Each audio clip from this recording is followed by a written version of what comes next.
our show producer, collecting signatures, rain and shine. And we're still doing that. Now, I think the place here is due to close in, in a couple hours here. You know what time they close here tonight at the pub and stuff? I'm thinking it's probably somewhere in the 7 o'clock neighborhood. Okay, so Steve Green with the Green Cannabis Tours is due to come by. Michigan Green Tours is coming by here at 4:20. So it's the 4 o'clock hour. We should probably, well, we don't need to, 4:20 is coming pretty soon. We can just wait 20 minutes, right? But we might go hang out and sit in the limo for a little while. Maybe take the dog for a little quick tour because he's already evacuated. So it's not like he's gonna have a number two in the. You're gonna miss 4:20, man. Hey, Brian. Yeah. You're gonna miss 4:20. Steve Green from Michigan Green Tours is coming here at 4:20 on his way out to Dab Wars. So he's coming here with a limo. Maybe you can just ride back in the limo. Yeah, right. Then you're screwed. Then I'd be driving out to pick you up in the morning. Well, there you go. So that's how it's gonna be. Well,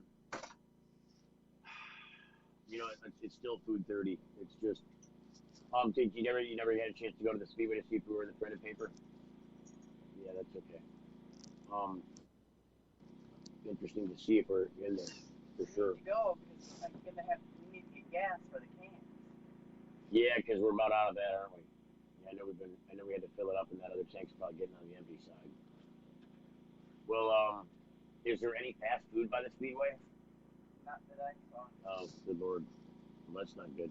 There is a shortage of fast food places in the downtown area in Lansing. There used to be a chicken and a wedge place just around the corner from here, down by Pine Street. Boy, I used to love to get the chicken in a basket with the big giant potato wedges. That's some good stuff right there. That broached chicken, or that,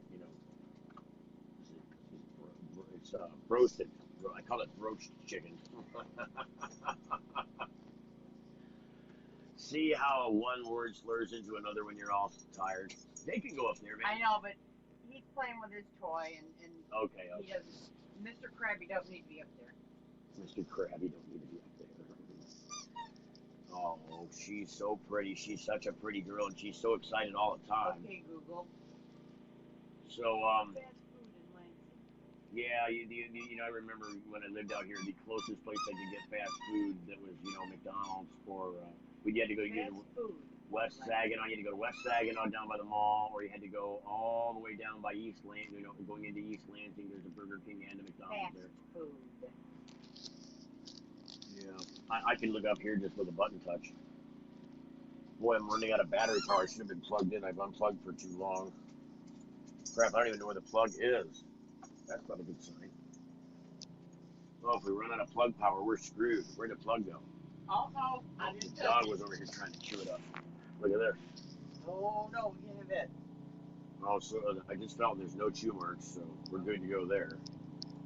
I think we've been on battery power since we've been back to the live segment here.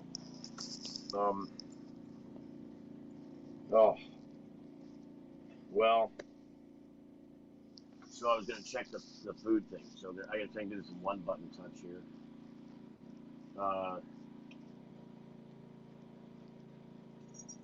there's only 4 choices. You got shopping, gas, bars, and dinner. Sir Pizza, Pablo's, Spoons, Soup Spoon Cafe, Cosmos Pizza, Tropo, Paisano's, Rallies. So it's half a mile to Rallies. That's the closest fast food from here. And then you got DeLuca's, and there's Happy's Pizza, LS Taco.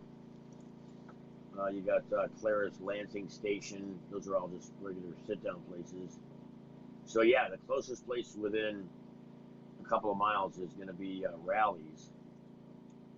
I'm not big on Rallies, but it's better than nothing. A Big Buford from Rallies is pretty good. I could do with a Big Buford. It's been probably 25 years since I had me a Big Buford. It is on Oakland Avenue, about a half mile from here. It's a 5-minute drive or a 16-minute walk. So there you go. That's the closest place. Are we in East Lansing? No, we're in Lansing, downtown. Okay. Yeah, I remember from when I was going to college here that there wasn't any fast food around here. You had to either order food because I used to live in this general area for a considerable number of years in college. Best to park at a place. I lived in two places while I was doing college here, and both of them for an extended period of time. And I remember there was no fast food. If I wanted to get McDonald's or Burger King or anything like that, I had to go to East Lansing. And going into East Lansing, going through what's considered, is that called Brandor through there? I think that used to be called Brandor, the Brandor Shopping Center area. It's right along the expressway there. It's like Grand River where 127 goes north and south. I think there's the Brandor Shopping Center there. So as you go through Brandor, there used to be there probably still is a Burger King and like a McDonald's in that same. It's right in the center island. You know what I mean? The island that divides Grand River from going one direction to the other. That's the property where the Burger Kings and McDonald's exist, both of them back to back, I believe. So that was the closest one, unless you went into East Lansing, and then there was lots of choices because all the college kids. But East Lansing, you could order a sandwich at 4 o'clock in the morning and they deliver it. You know what I mean? Any time of the day or night. It's college kids, so people are ordering food at all hours of the day and night by the dozens. Um, James, can I get a picture of you and Santos illustrated? no, you got a camera shy lady here. Oh, okay. So look what he did, anyways. Look here. He's a sneaky one. Are you a sneaky one, Mr. Grumpy? Are you a sneaky one, Mr. Grumpy? Aw, he's a sneaky puppy.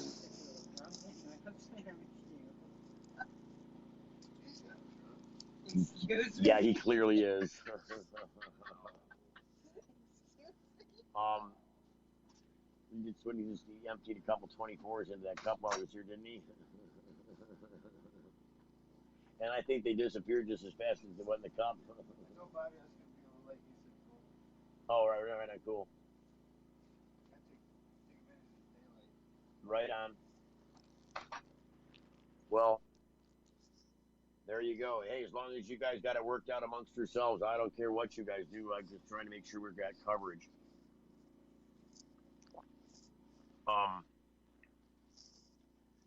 just hoping everybody works it out for the best, and it sounds like that's going like a good plan. Why have a third party in the middle, right? If you guys can work it out between yourselves, why get me involved? Um, it's really stellar that there's been this huge effort for all these people to come around and band together in a coalition to get things done. Hey, don't be a bull in a china shop. Don't be a bull in a china shop. The doggies. The doggies. Hey.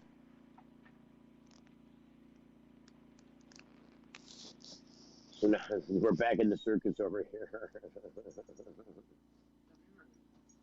Hey. Hey.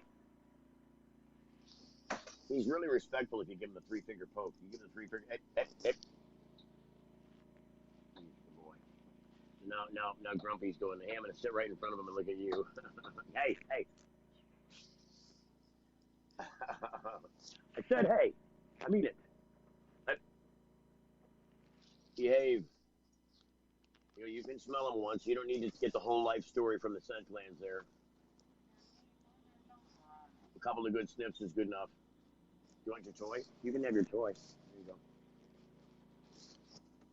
See, this is all good therapy for the dog. I'm going to take a picture of Jace in his current state with the puppies because it's a good picture. It shows how he's focused on something else and not, yeah.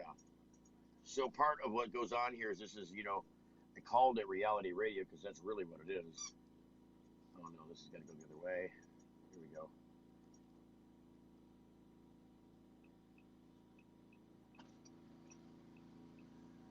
So, happy pooches. I'm going to take a little video. Might as well take a little. Is there a video we can take? Where's time? There's time lapse and photo. It's not letting us take video. What the hell's up with that? Photo, square, pano. It's not giving us a video option. Give us time lapse. I don't want time lapse. Wow, I can't believe it's not giving us video capability. Wait a minute, I'm taking pictures.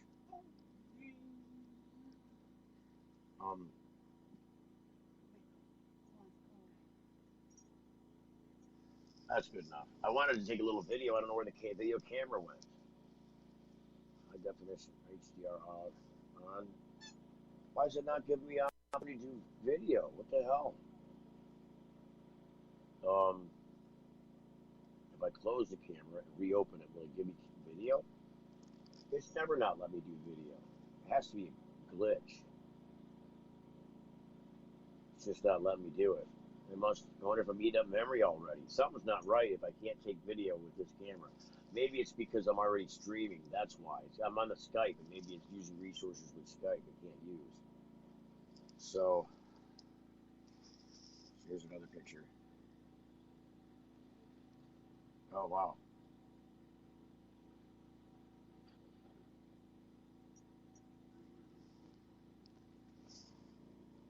Turn the flash on here, get a better picture. There's, come on. Don't give me a hard time. There we go. It's not even using the flash. Oh, I turned it off. Went on.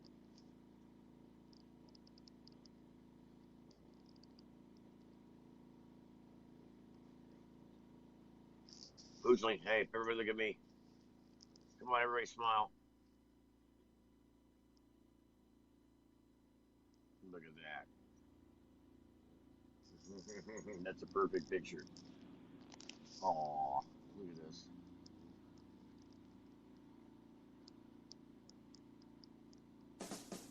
Alright, so I got some great pictures. I'm gonna have to send those off. Sorry about the little delay off into taking photo land. What are you gonna do? 414 collecting signatures for MiLegalize, the broadcast marathon from hell. Goal is 5,000. Collecting your one right now at 229 West Grand River in front of the Pump and Stuff. Back after the commercial break. Stand by. This is the Full Melt Show. You're getting the full melt. What's up with these things, Victor? We decided to give ourselves stickers for each feature we release. We read about 10,000 suggestions a week to create features that, as traders, we'd want to use. 10,000 suggestions. Who reads all of those? He does. For all the confidence you need, TD Ameritrade, you got this. When you need legal help, you don't want to guess at who's standing next to you in court. And when it comes to a medical marijuana defense, it's even smarter to partner with a lawyer before you need one. Based in Royal Oak, David Rudoy has a proven history of not being afraid to take your case all the way to the Supreme Court and win. Find the law offices of Rudoy Law at RudoyLaw.com. RudoyLaw.com is a quick reference on your rights concerning Michigan medical marijuana and up-to-date news. That's RUDOI Law.com. Call 248-935-9074 now and talk about your legal needs, because at RudoyLaw.com, we don't just stand up for you, we stand up with you. Got something to hide? Canalock offers discreet and effective storage solutions that destroy odor, so nobody knows. Canalock is a patented charcoal-activated bag that discreetly stores your marijuana. Canalock is made from the same material as military chemical warfare suits. Get yours at Canalock.com.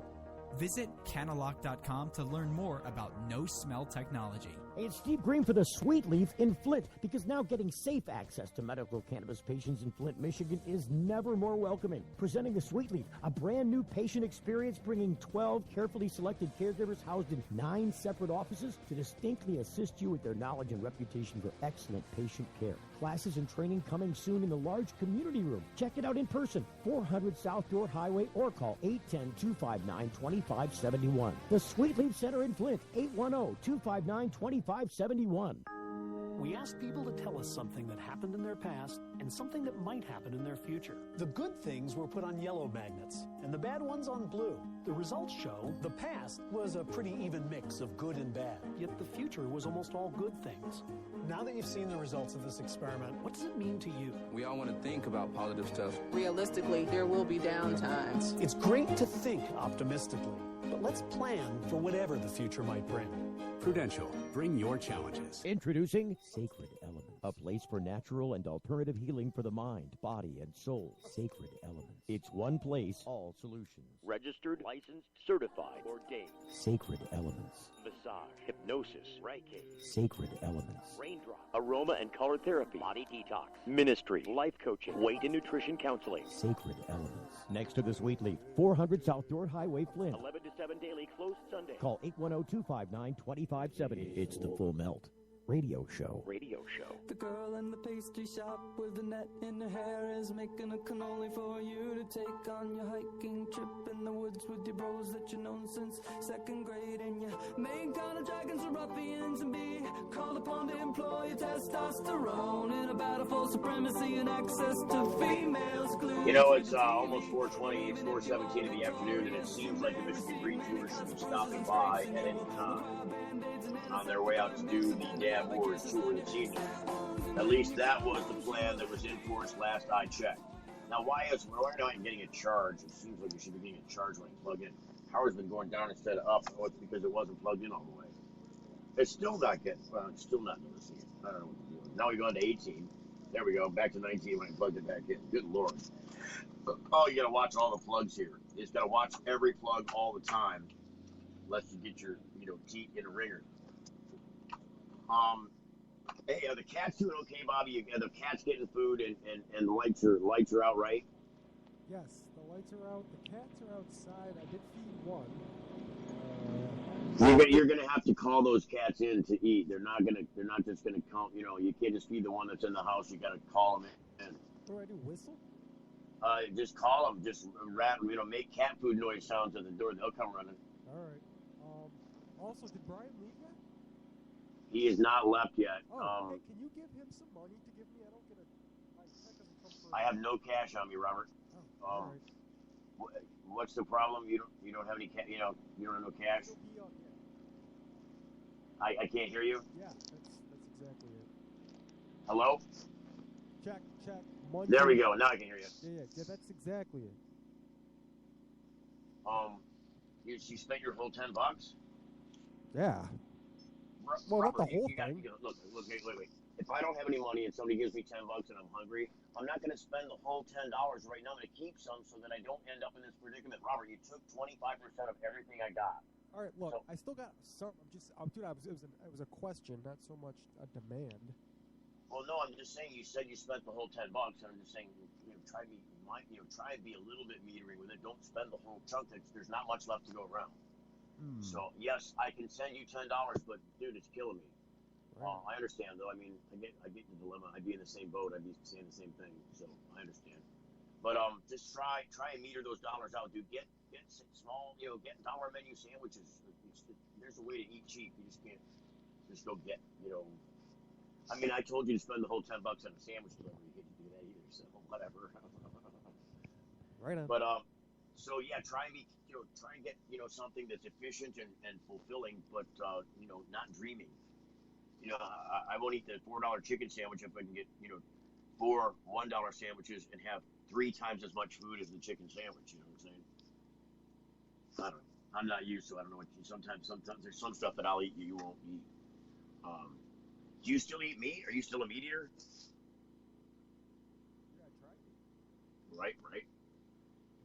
All right, so let me try and accomplish that for you. I'll push another $10, but it's only going to leave me with 20, and then I'm going to be really strapped to try and do anything. I gotta eat myself too.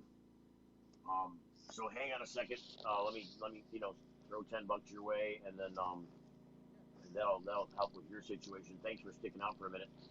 He hasn't left yet. Are you trying to get him to leave? Because it's going to take him about 50 minutes to get there. Hello? I guess I gotta mute the mic. Let me mute the mic so I can. Huh? I say, are you trying to get Brian to leave? It's gonna take him about 50 minutes to go, to get to where you're at from here. Are you trying to get him to leave now? Is that the deal, or? Well, no, he said he was gonna take down the sign, so we should do that for sure. Well, he said he was taking advantage of the time left in the daylight. So I think he was trying to plan on staying until dark, which is like 5:30. And then it would be like 6:30 before he got to you, I'm thinking. That's what I'm thinking he's thinking. But, you know, you guys might want to, if that's different than your time schedule, like I said, hash that out amongst yourselves. Be accurate about what you're doing. All right, do you know what time you're planning on taking off, Brian? He said real soon. He's taking off pretty quick, so I think the answer's solved. 10, 15 minutes. All right. So, yeah, he said about 10 or 15 minutes he's going to take off. Michigan Green Tours are supposed to be here. I thought he was coming at 4:20. 4:22. Yeah, we're already at 4:22. Seems like the Michigan Green Tours is a little bit late. You know, he did stop by with the Hybrid.Life magazine, which was a very cool thing. You know, let me just see if G. Steve Green is down for the cause. I don't know if he's still coming or not.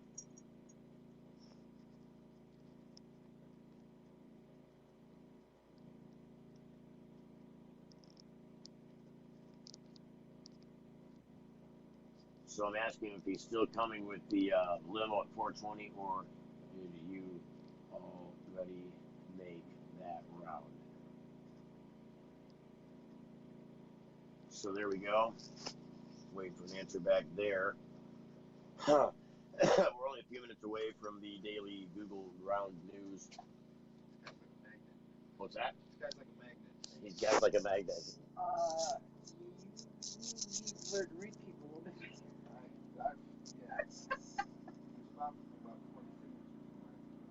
He's responsible for what, 2 sheets already? Yeah. That's cool. That's great if he's getting people, man. You can't complain about that. We need any help we can get. Every signature counts, right, Brian? Please. Any of my glass blowing friends? Okay, I'm not reading glass blowing stuff. Oh, good Lord. How to pass a hair test from you should shave.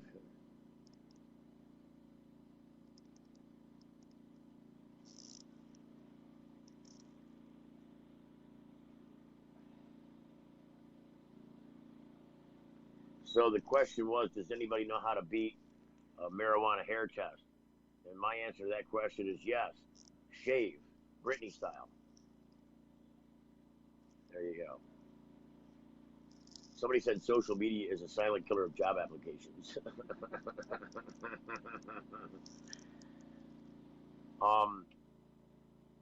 So they're like, hey, it doesn't matter. They're making a job application to General Motors, and so he's like, you know, the General Motors took a hair, or they're going to take a hair, and somebody said bleach it and dye it black. Another said got to have short hair. And then Maria says there's no other way to shave than to shave every single hair off your body, and that's it. And then he says GM also scans Facebook for bullshit as a pre-screen. So it doesn't matter that that you beat them on the hair thing. They saw all over that all you're trying to do is beat the hair thing. So that's how it works. Somebody says put cream rinse in your hair for about a half an hour and then don't rinse it all out. It worked for me when I was trucking. Never flunked any of those tests. Just like Golden Seal, you can pass a piss test. Yeah, well, you know, a lot of people got to figure out how that works. I think that's pretty funny. Put cream rinse in your hair for about a half an hour and don't rinse it out. You know, when they go to pluck out the hair and it's full of grease, don't you think they're going to wash the hair before they actually test the hair? Because they don't care about the oils. They don't care about all that dirt. They care about what's in the follicle. And the follicle is where it's all at. If they get a hair and there's no root attached, they ain't getting crap. You know, actually, they don't. That's not true. The follicle is where all the DNA is at. So that's the truth of that matter. If memory serves, it's the hair shaft. The reason that the hair is I guess chosen by some drug screeners or testers is because the creatine that makes up your hair is put down in scales. It's put down as it grows. It grows like new little scales. It grows out little pieces, little chunks, and each time it grows, it is a little snapshot of your drug history. So they can go back 6 months, 8 months, a year, depending on how long the hair is. They just find that snapshot in your hair by telling how fast your hair grows. They can tell how long ago it was that you had which drug. So if you've used 3 or 4 drugs that are considered illegal drugs in the past year, and you don't have a prescription for them or whatever, they can find that in your hair and tie it to your medical history. But the question is, I don't think they can use that in an employment situation. If they find legal drugs in your system, but you took them illegally, there's no way for them to get you that way, right? And if they look for opiates in your system and you're a heroin addict, they're not going to find, they're just going to find opiates. They're not going to find per se heroin. You know what I mean? I guess your body does make different metabolites for different parts. Like they can tell if it's a metabolite for Suboxone or if it's a metabolite for heroin or a metabolite for oxycodone. They've got different metabolites for different breakdowns of different opiates. So I suppose they could look that way. But the answer to the hair question is shave like Britney. You're going to need to be bald as Sinead O'Connor. And probably, you don't want to go in there looking like Madonna. That's all I'm saying. You don't want to have them, if they can find it applies to any hair.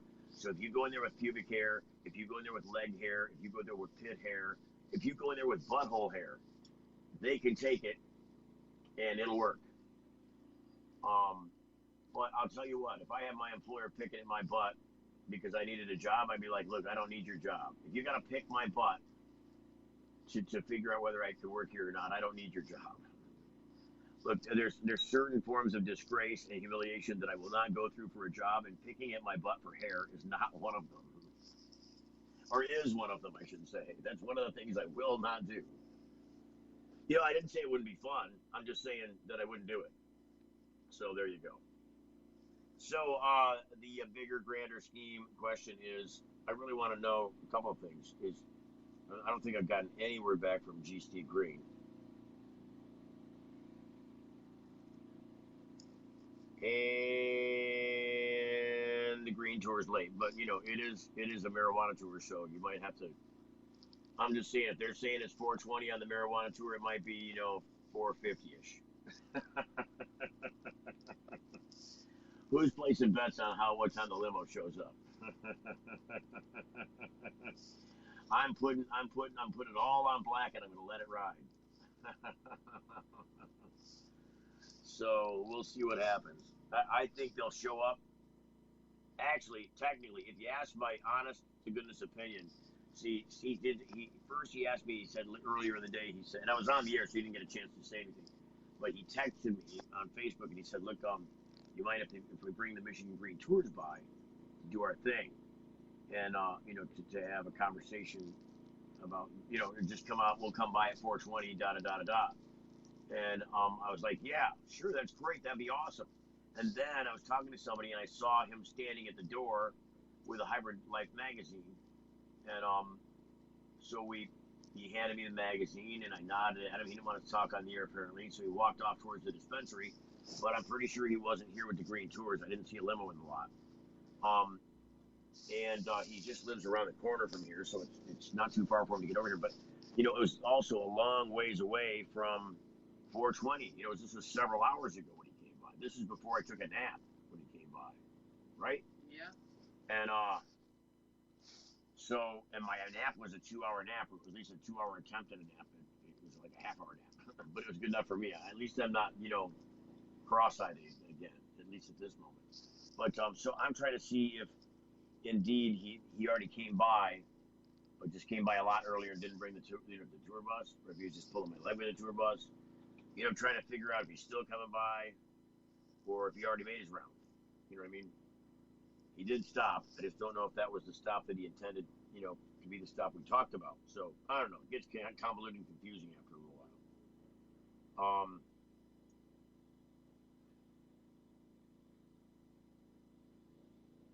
Somebody said, I've tried the hair shampoo, was like $50, followed the directions to a T, and failed miserably.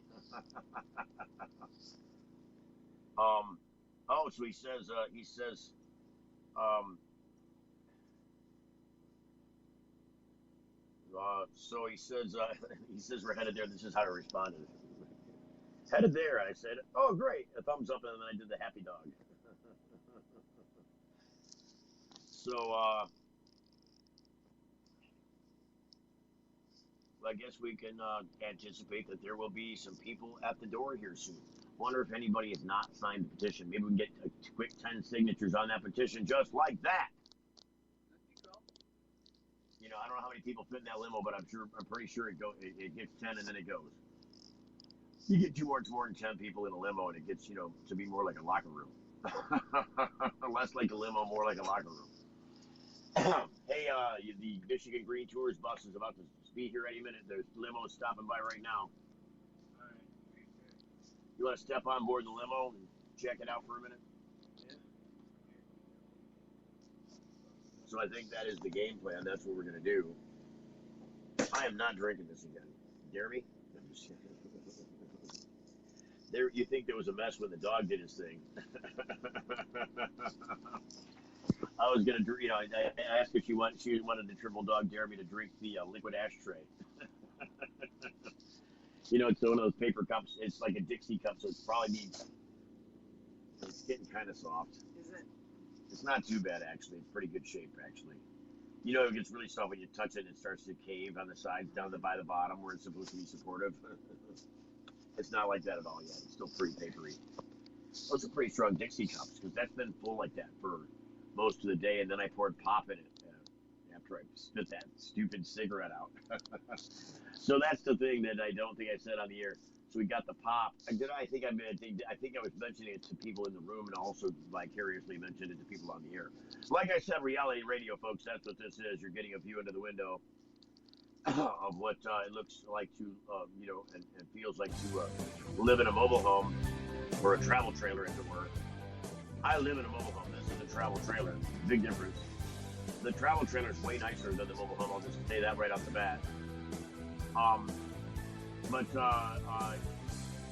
it's an interesting perspective when you're tied at the hip for hours and hours and hours a day. You get the dog pooping, you get the guy spitting out the cigarette in the bottle of pop. And now we're going to have Michigan Green Tours after the break. Yay! You're getting the full melt. What's up with these things, Victor? We decided to give ourselves stickers for each feature we release. We read about 10,000 suggestions a week to create features that, as traders, we'd want to use. 10,000 suggestions. Who reads all of those? He does. For all the confidence you need, TD Ameritrade, you got this. At book club, they were asking me what you're doing now, Janice. Blogging. Your blog is just pictures of you in a mirror. It's called a fashion blog, Todd. Well, I've been helping people save money with Progressive's discounts. Flo, can you get Janice a job? You should have stuck to softball. I was so much better at softball than Janice did. Where's your wife, Todd? Vacation. Discounts like homeowners, multi-policy. I got a discount on this ham. I've got the meat sweats. It's good ham, Diane. Paperless discounts. Give it a rest, Flo. Yeah, Flo, give it a rest. Introducing Sacred Elements, a place for natural and alternative healing for the mind, body, and soul. Sacred Elements. It's one place, all solutions. Alkaline water, herbal remedy, essential oil. Sacred Elements. Natural and organic shampoo, lotion, pain cream, bath salt. Sacred Elements. Beeswax candles and handmade crafts, canes and walking sticks, artwork, jewelry, and repurposed goods. Sacred Elements. Next to the Sweet Leaf, 400 South Dordt Highway, Flint. 11 to 7 daily, closed Sunday. Call 810-259-2570. If you're like us, your pets aren't just animals. They're members of your family. Pet Pain CBD hemp oil drops are great for aging as well as active dogs and cats. Some people are apprehensive about hemp treatments for pets. They ask us, what are you smoking? Absolutely nothing, and neither will your pet. Like other hemp-based products for humans, the allure is all of the benefits of cannabis without any of the high. The CBD oil has shown to rejuvenate the bones, joints, brain, stomach, eyes, and heart. And the drops contain absolutely no corn, wheat, soy, artificial colors and flavors, or preservatives. Pick some up today. Visit petpain.com or ask for Pet Pain at your local pet store. Petpain.com. CBD relief for your pets. It's the Full Melt Radio Show. Radio show.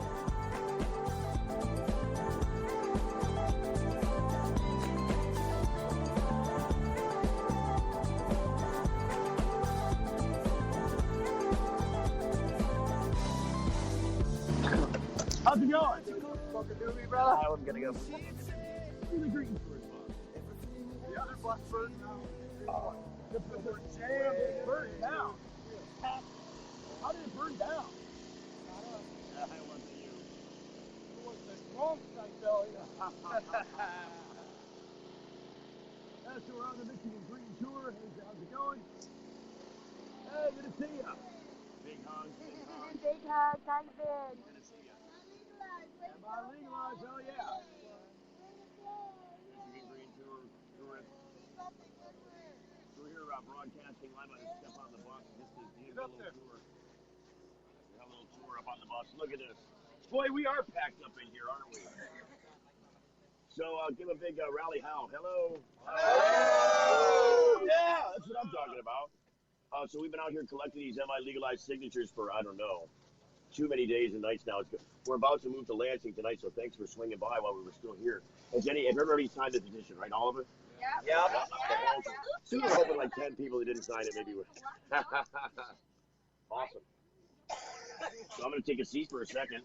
Y'all don't mind, right? Yep. Take a deep. People to collect signatures, Steve. Come up here. You know, I'm going to put this on speakerphone. Hang on. The phone. We're not trying to talk. Oh, I don't know. Oh, boy. I like it.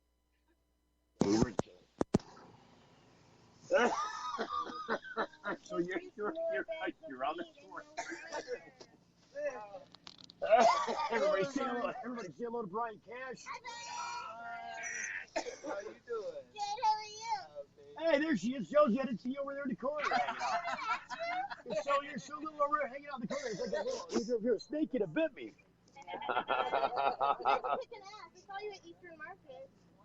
Oh yeah, we did a great. We did cleaned up an Eastern Market, didn't we?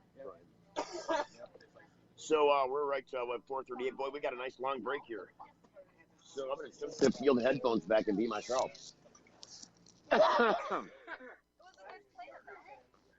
So we're heading up to Door Highway to be in front of the Sweetleaf. Anybody been to the Sweetleaf ever? Up in Flint? Yeah. Yeah. Oh, yeah.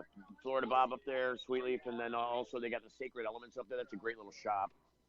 They're like tied at the hip. Go in there and get a massage, get yourself a bag, go over and get you some trinkets, and somebody will read your palm. What if there's too much hair? Did everybody see the massage? Too much hair in the palm? Too much hairy palm is what they... Well, if your palm's red and it's hairy, that's a problem. I'm just saying, you might want to check your religious text and see if there's something going on with the bleeding palms. So what is the green? So tell me about the green tours. Where are you guys going? Are you just heading to Dab Wars and that's it? Infusions Cafe. Oh, you're going to Infusions at 420 United Caregivers. Yeah, that's great. That's a great place. They're stopping by the Infusions Cafe. Third Coast. Oh, you're doing Third Coast too? Awesome. And then Dab Wars, you're ending up at Dab Wars? Very, very cool. So excited. So how often does the bus leave? When does it go? Do they just schedule it whenever, or is there a schedule? I think Steve's done maybe 1 or 2 A couple of months? That's awesome. It's cool that you guys departed at like 4:20. That's pretty cool. Man, everybody's in there doing their thing. Was the green? Has anybody been on the former bus, the green bus, the one that burnt down? No, I guess not. It was good that he wasn't swearing and there wasn't anything that they really couldn't reach out, right? Yeah, they should not have been throwing him out. I'll just tell the story for the people on the air who are not aware. Dakota is a service member. I mean, he's ex-military, and so he's been out there fighting these wars on foreign turf. Here we go. I don't know where this is going. Here, this is too small. I don't know where here we go. Thank you. He was testifying at one of the Senate subcommittee hearings about this subject. Got some green people here. Bus people. So is this a stop where they're picking up people? Is that the deal? You're picking up people at this stop? Is this a bus stop? No, okay, it was just a special appearance to come and check out the radio show thing. Well, I feel privileged now. You made the tour. I made the tour. You know, you're moving on up in the world when you make the tour. Thank you. This whole time, she and Brenda are going to be in So she's got the famous F Cancer shirt on, which is an awesome shirt. That's going on. That's a good start, right? So, hey, Bobby, are you there? Can you talk to me? Hello, Bobby. Can you hear me at all? You know, keep going down.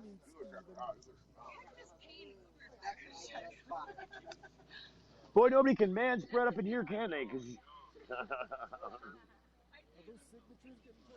are you there, Robert? Hello? So I think Brian's on his way back here shortly. He stopped up here to say hi. The green tours are very cool. There was a green tours. What is the? Do you know the green tours website by chance? MichiganGreenTours.com, I think it is. Yeah. Yep, that's what it is. MichiganGreenTours.com. Check them out. You want to call them, book an appointment on the tour? It's like $100 or something. Yeah, it's between 60 and 100. Depending on the stops. This one's Devon, Detroit, so this one's $80. Oh, right. Yeah. The other one was $60. That was the High Harvest. And we checked out like the entire outdoor farm. That's very cool. We got to see like a whole Pretty cool stuff. Pretty cool stuff. Very educational.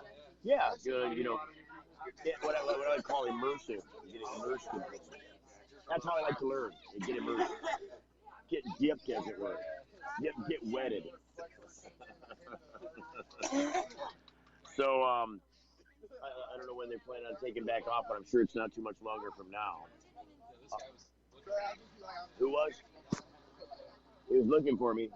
He was walking all around that thing, and then I saw you again. Oh, no. He was coming to say hi to me, and he missed me. Oh, I feel bad now. He's on the tour, right? Yeah, he's on the tour. Fire back up and send it that way.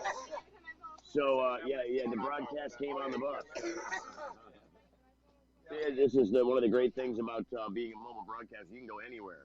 I mean, I'm not even talking into this. I'm talking into something here. I don't know. Yeah. Free the weed! Everybody free the weed! Free the weed! Free the weed! All right, come on. Yeah! Yeah!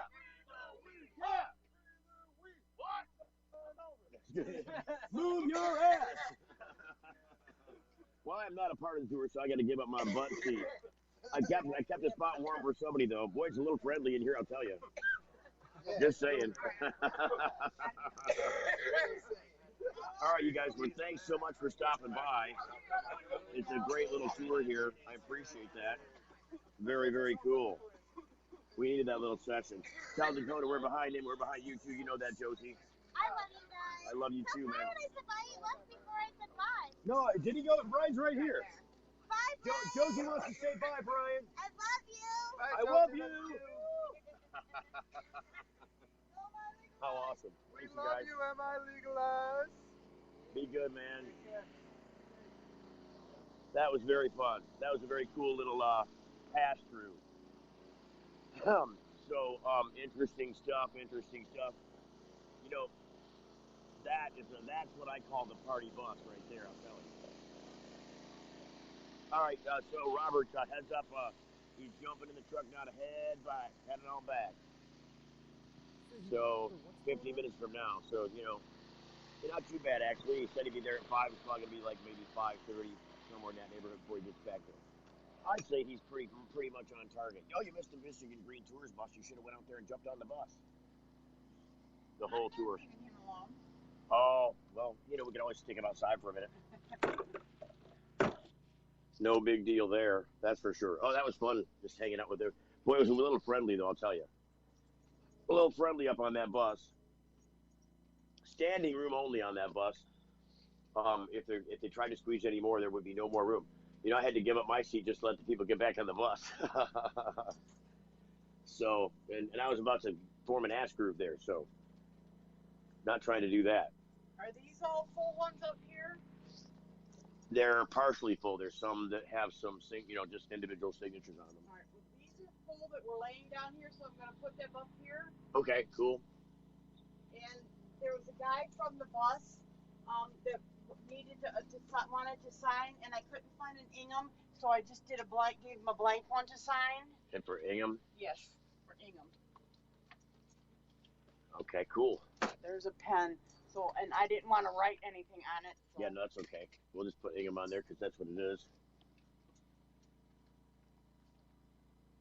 I hope we're going to have to go through all these signatures and make sure they, Yeah, there was nobody here, so I wasn't real sure. I just kind of, listening from what you guys were saying, I hope I told him right. Yep, everything. But he's got 2 marks here. So he's marked both city and township. Yeah, I told him, I said city or township, and he's like, oh, yeah. So here's what happens when they do that. If they make a mistake on here, there's he checks both boxes. And so now they're like, oh, so that could disqualify him. So what you have to do is just put a single line through the whole thing, and one single line, and then just do it on the line below. Oh, crap. But that's okay. It's a learning process. But that's what we would do probably. It's just like endorsing a check. It's a legal document. You know what I mean? So, and they're going to scrutinize it for its accuracy as to who is saying what. And if you do that, this gives them reason to go, oh, that one doesn't count, because what is it, the city, or where does he say he's registered at? To me, plain intent says he's registered there, in the township, because the township is darker. But they're both marked, so they're just going to argue in court. So they throw the signature out, it's not worth the argument. You know what I mean? Moving along. Had a great 420 trip from Michigan Green Tours. That was kind of fun. Hybrid Life magazine and Michigan Green Tours with G. Steve Green and his wife Maria. And what a great family those guys are. Back after the break. You're getting the full melt. Promotional consideration provided by NoSmell.com, pioneering the storage market for cannabis users. The NoSmell patented bag technology offers users 100% smell-proof detection from even the most sophisticated of noses. NoSmell.com, so nobody knows. When placing your order for a NoSmell bag, make sure to use discount code FULLMELT and take 10% off the entire order. Learn more about NoSmell technology at NoSmell.com. Young students are our future. They're eager to learn, eager to succeed, eager to make the world a better place. And they want to make it to school safely. Share the road, take care when passing, and always leave 3 feet between you and people on bikes. Bikes are legal road vehicles.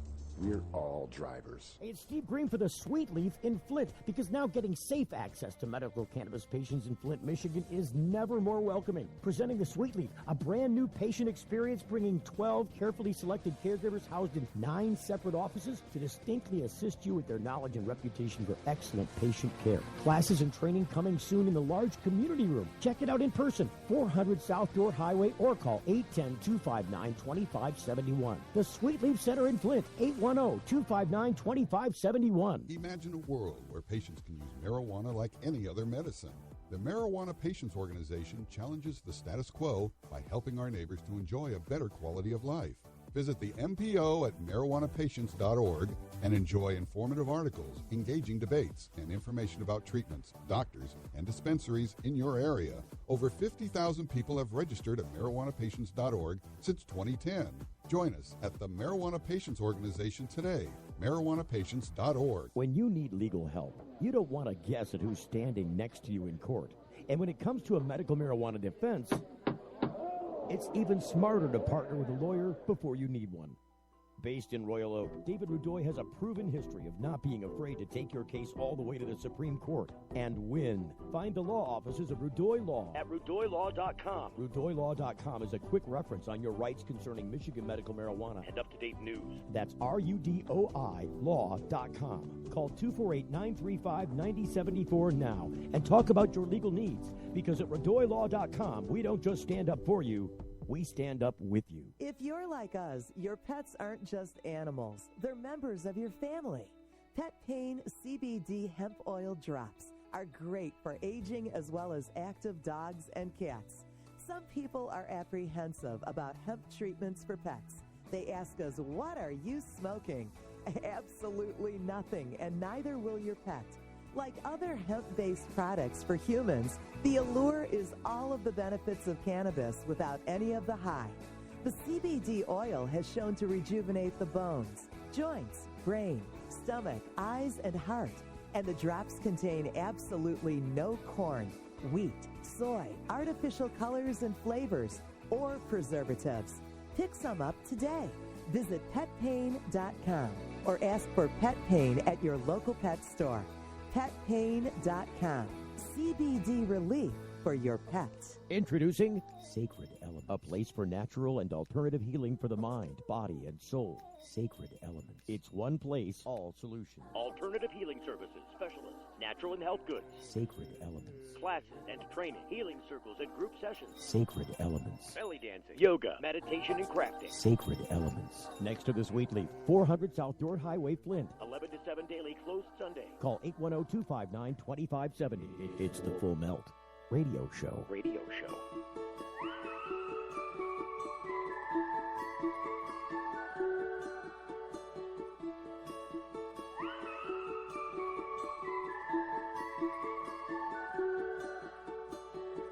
I've made up my mind over. All right, so we're back from the break here. Excuse me, clearing my throat. I think it's about time to make a new move for food here in the studio. I think myself, getting towards that time. What did I eat today? I had some ribs that were finished promptly by the dog when I wasn't looking. So looking for those bones later. And then what else? I didn't have no coleslaw today. Is there coleslaw left? I might go just pile on some coleslaw. It's just hard. Coleslaw is one of those things you got to chew a lot, and I need something I can just kind of chew a little and then just swallow on. But I ain't got none of that. So what are we gonna do? Make the best out of it, I guess. There's a whole thing of coleslaw here. It is just so tasty. See, now I'm just gonna torture myself looking at that slaw. Because I can't eat it while I'm on the air right now anyways. I could probably shovel something down during the break. Worst comes to worst, I have microwave macaroni and cheese. Ew. We have canned ravioli, cheese ravioli. That sounds good.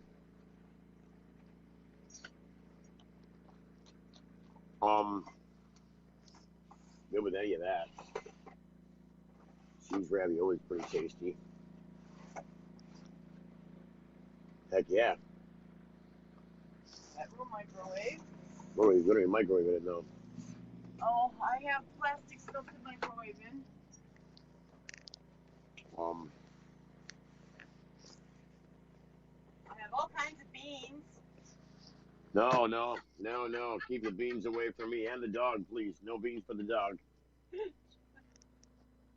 You know, I should have just did that as a joke, like just fed him like 5 cans of beans before we got. That would not have been nice. Here's some dog. It looks like dog food. Has the consistency of dog food, but it's not dog food. It's supercharging the dog. It's super fuel.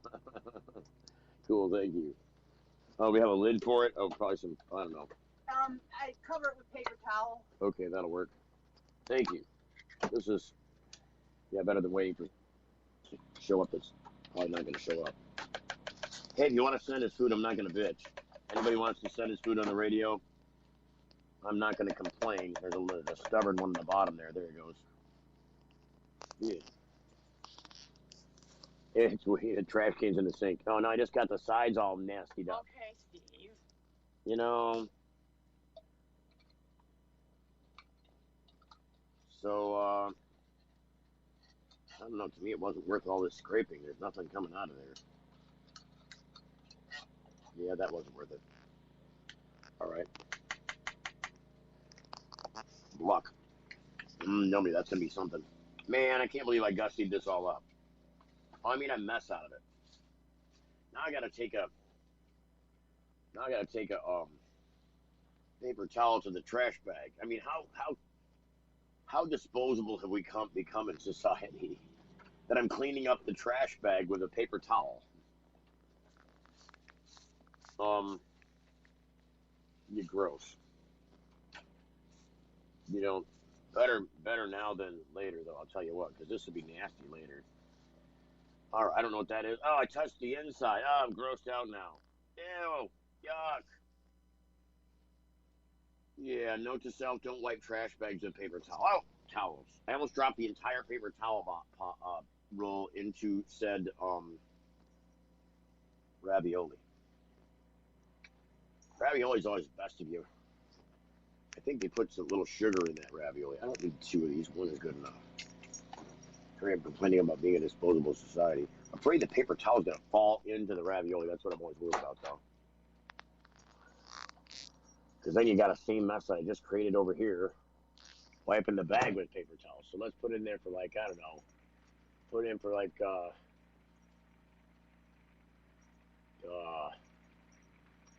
a minute and a half at 50% power. You can do power. There we go. Figured it out. So we're going to have some magical raviolis. Going to have to plug in now because I think I'm juicing out of battery. And we're coming up on the top of the hour break here. We are doing the Michigan MiLegalize broadcast marathon to collect signatures for the purpose of establishing legalization in this marketplace for adults 21 and over in Michigan. I mean, that's what it is.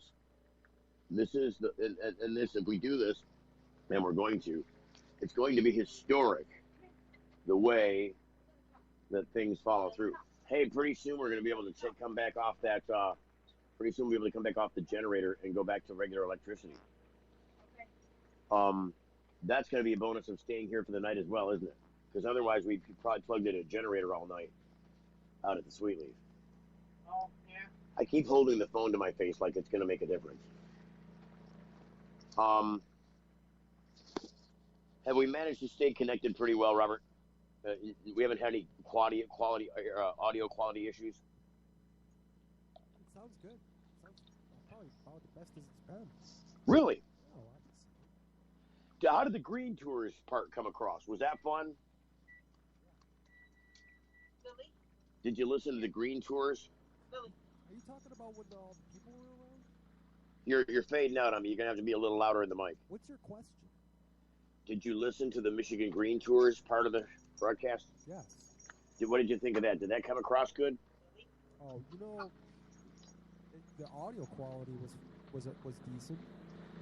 It was, really, was it? Because I'm just making sure because, I couldn't tell based on where I was how good that was coming across. No, I got the whole thing sounded like it was appropriate. As a show producer, see, what I do is doing what you're doing right now, this is just a heads up, just kind of a, food for thought for future. When I was board opping before, I noticed that the best board ops would sit and listen to this content the whole time that they were working it. And when they found something that was interesting, when they found something that was animated, when they found something that stood out, they would pull it off the tape and keep it in a little pile. And then it's great to make like a little montage of that audio that we could use in the commercial breaks going in and out of the oh man, so I just created a giant production job for myself tonight, didn't I? I want to make a 30-second commercial promoting our marathon broadcasts, and then but see, it's not inclusive in your stuff there. If you're pumping the audio from there, I'd have to send you the files to use because they would be replacing some of the ones that you're using now. Because this audio right now is coming from your end. I'm at this end. I'd need to send the audio to you if I made it here, right? Oh, the wonders of modern day radio. The MiLegalize marathon broadcast continues after this top of the hour station identification break. I'm Steve Green. This is the Full Melt Show, and you're listening live. The Full Melt Show is a production of TFM Media. The Full Melt Show is intended for a mature audience. It contains adult themes, adult content, and sometimes adult language. Listener discretion is advised. It's the Full Melt Show.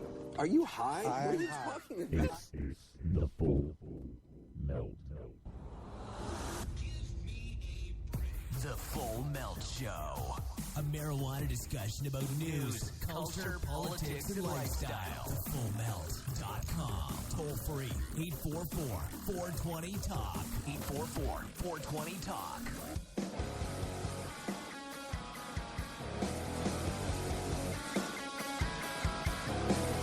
All right. Here's how it's going down.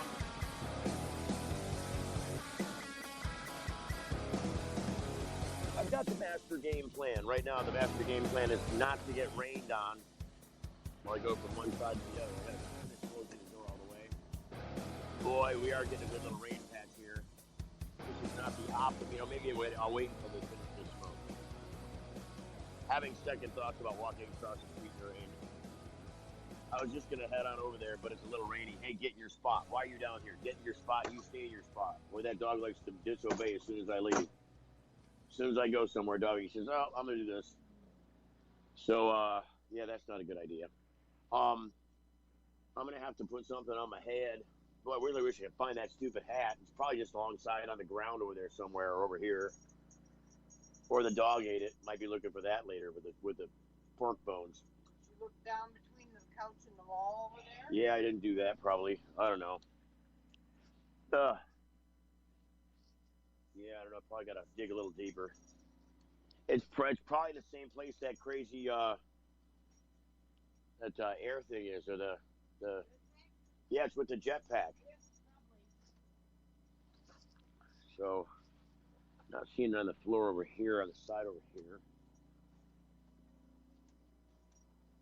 There's a hat. I know I bought it just before we left. It's funny because I paid $2 for it at the Walmart. And I saw the same hat inside a grocery store for cheaper than that. Yeah, that's dog. That's the big dog, the dog stuff. He needs that, I'm sure. Want to keep his joints all healthy. Keeping the joints healthy with the supplements, and he knows that means food. Oh, I think the food thing went ding. See, now when they have raviolis and see chicken and go, "Oh, I want the chicken."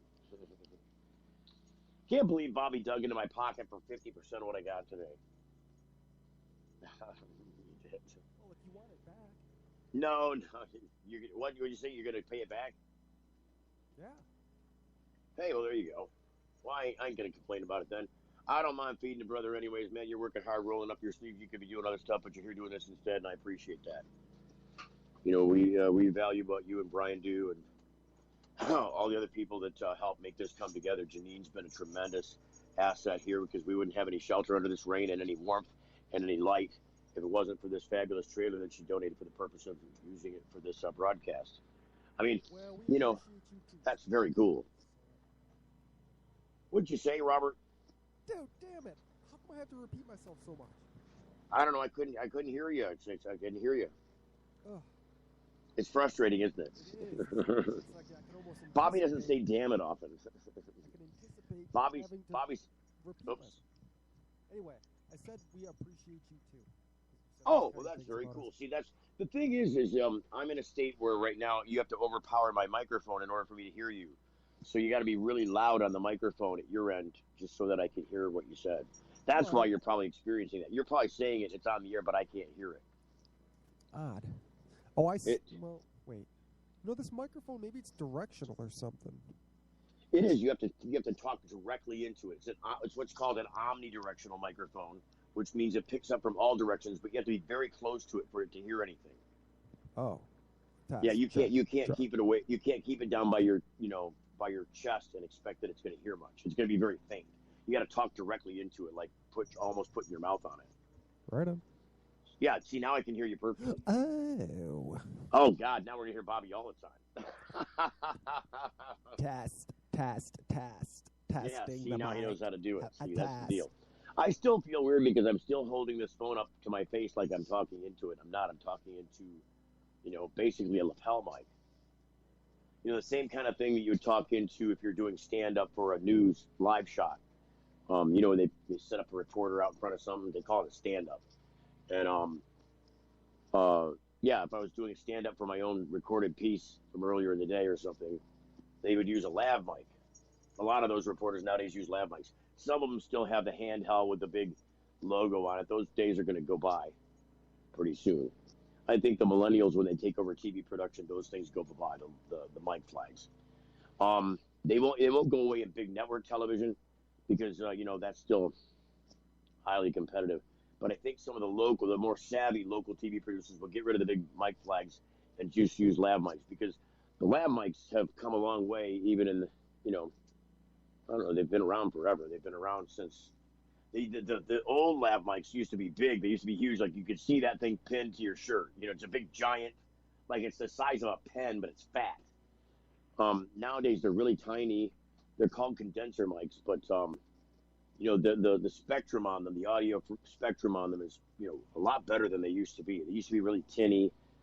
You know how you got a bass speaker and you got that great big speaker in there, and then you got a treble speaker and it's really tiny? It's because the little tiny one is more efficient at making high frequencies, and the big bass thing is more efficient at making low frequencies. Same thing goes with those little condenser mics. You need a big diaphragm to make those booming sounds, and they found ways in the condenser mics. That's why it's called a condenser mic, to condense that size down so that it can still get the bass without having all that size. So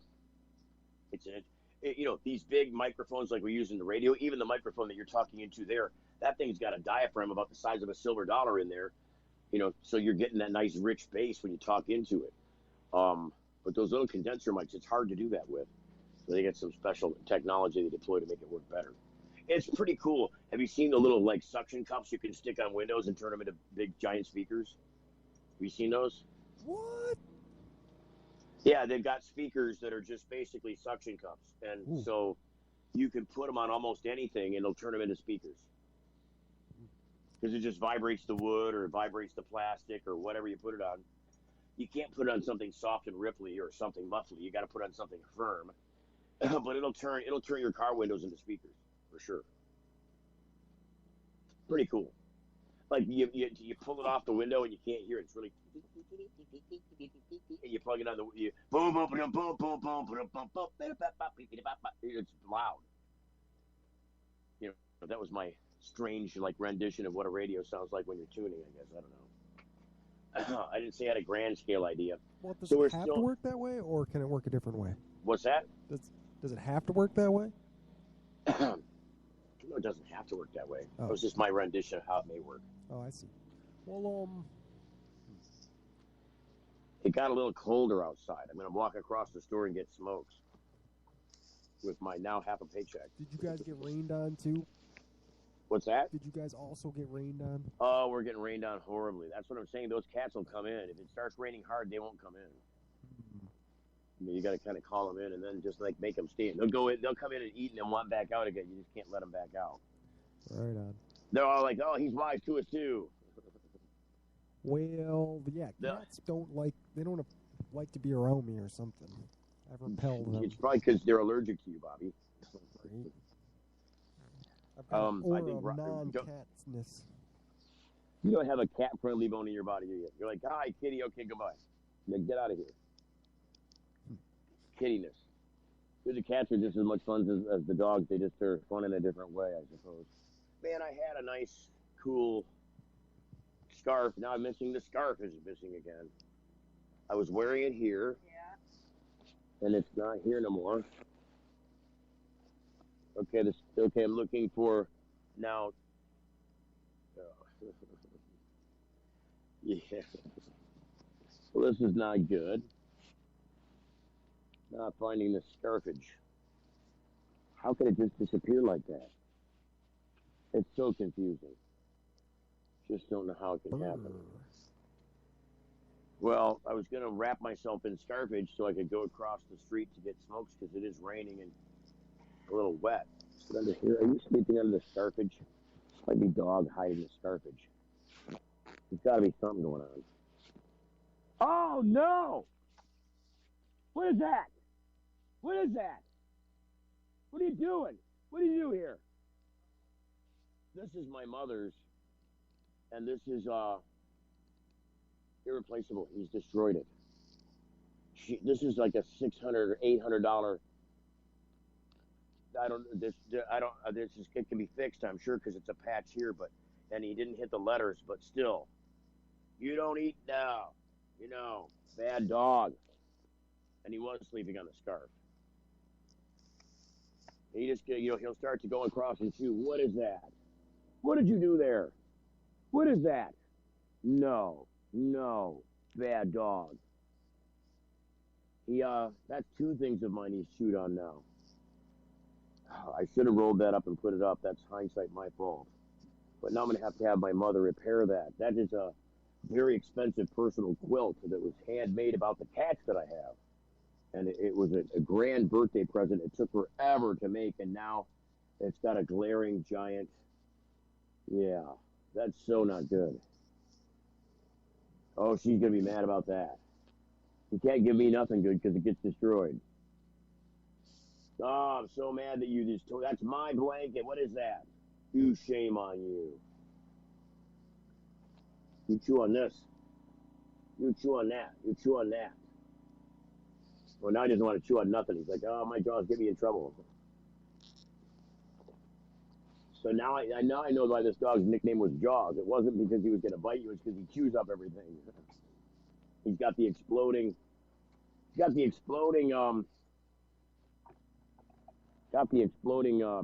bed. $50 on the dog bed, and he tore that puppy up. Maybe I was jumping the gun on the dog bed, is what I'm saying. Probably jumping the gun a little bit. Well, I should have waited until after some more training was enforced before the dog bed became an option. So you can clearly tell we're outside the mobile broadcast trailer, and I'm making a move across the street here before this place closes, because I don't know what time they close, but it seems like it's a lot earlier than I would close if I was a party store that sold liquor and booze and cigarettes and all kinds of stuff like that. Excuse me. So I don't know. Am I muffled on this? I don't know. Can you? I might have. Can you still hear me? I don't know. I think I might have covered up the microphone a little bit in the muffle. So we're cutting back to a commercial break here. I'm going to step inside, grab some focus across the street. You're listening to the MiLegalize Marathon broadcast to collect signatures to legalize cannabis in 2016. Back after these words.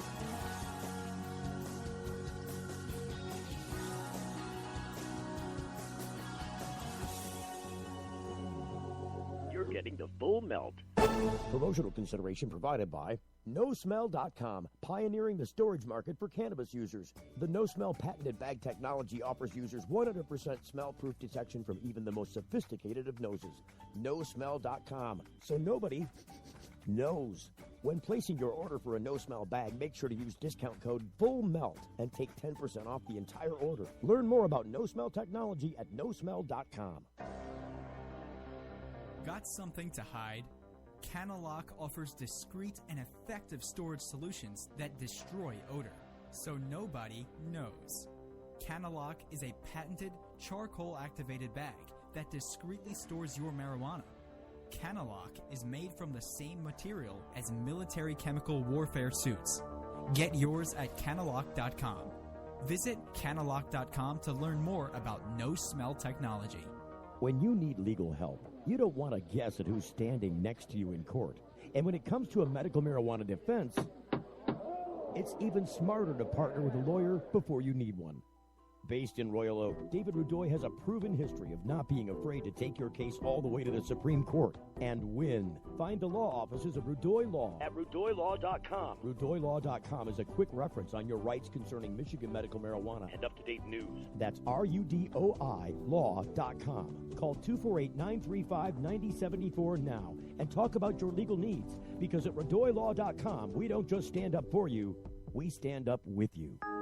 We ask people to tell us something that happened in their past and something that might happen in their future. The good things were put on yellow magnets and the bad ones on blue. The results show the past was a pretty even mix of good and bad, yet the future was almost all good things.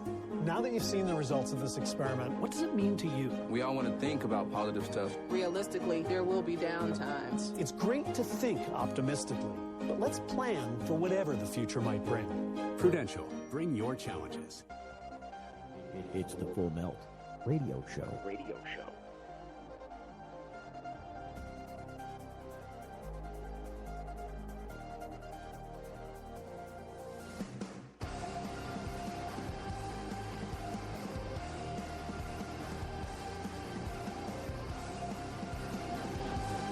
All right, I actually made my way back out the door before we came back from break.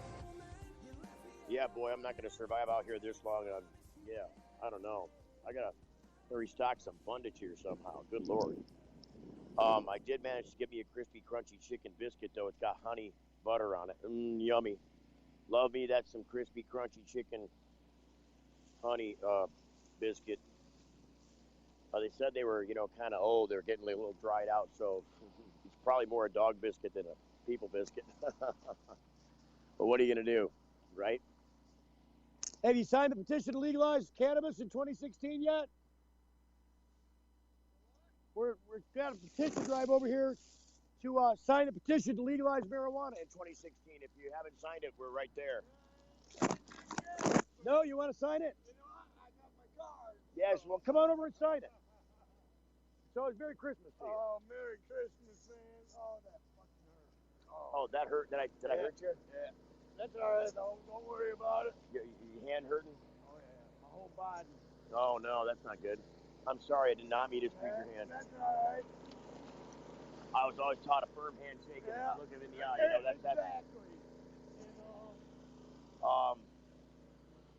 So come on over. We'll have you step in real quick. My brother was doing my shit for me, and we got into it today, and I told him to up your ass. We're coming to, we got a couple little doggies. That's all right. Don't worry. So this man's a medical patient. He's got his card and stuff. He's going to sign the petition real quick. Okay. I didn't take the food out of here yet, but you're welcome to put yours in there. Okay. So you're registered to vote where? I don't register to vote. I got my card.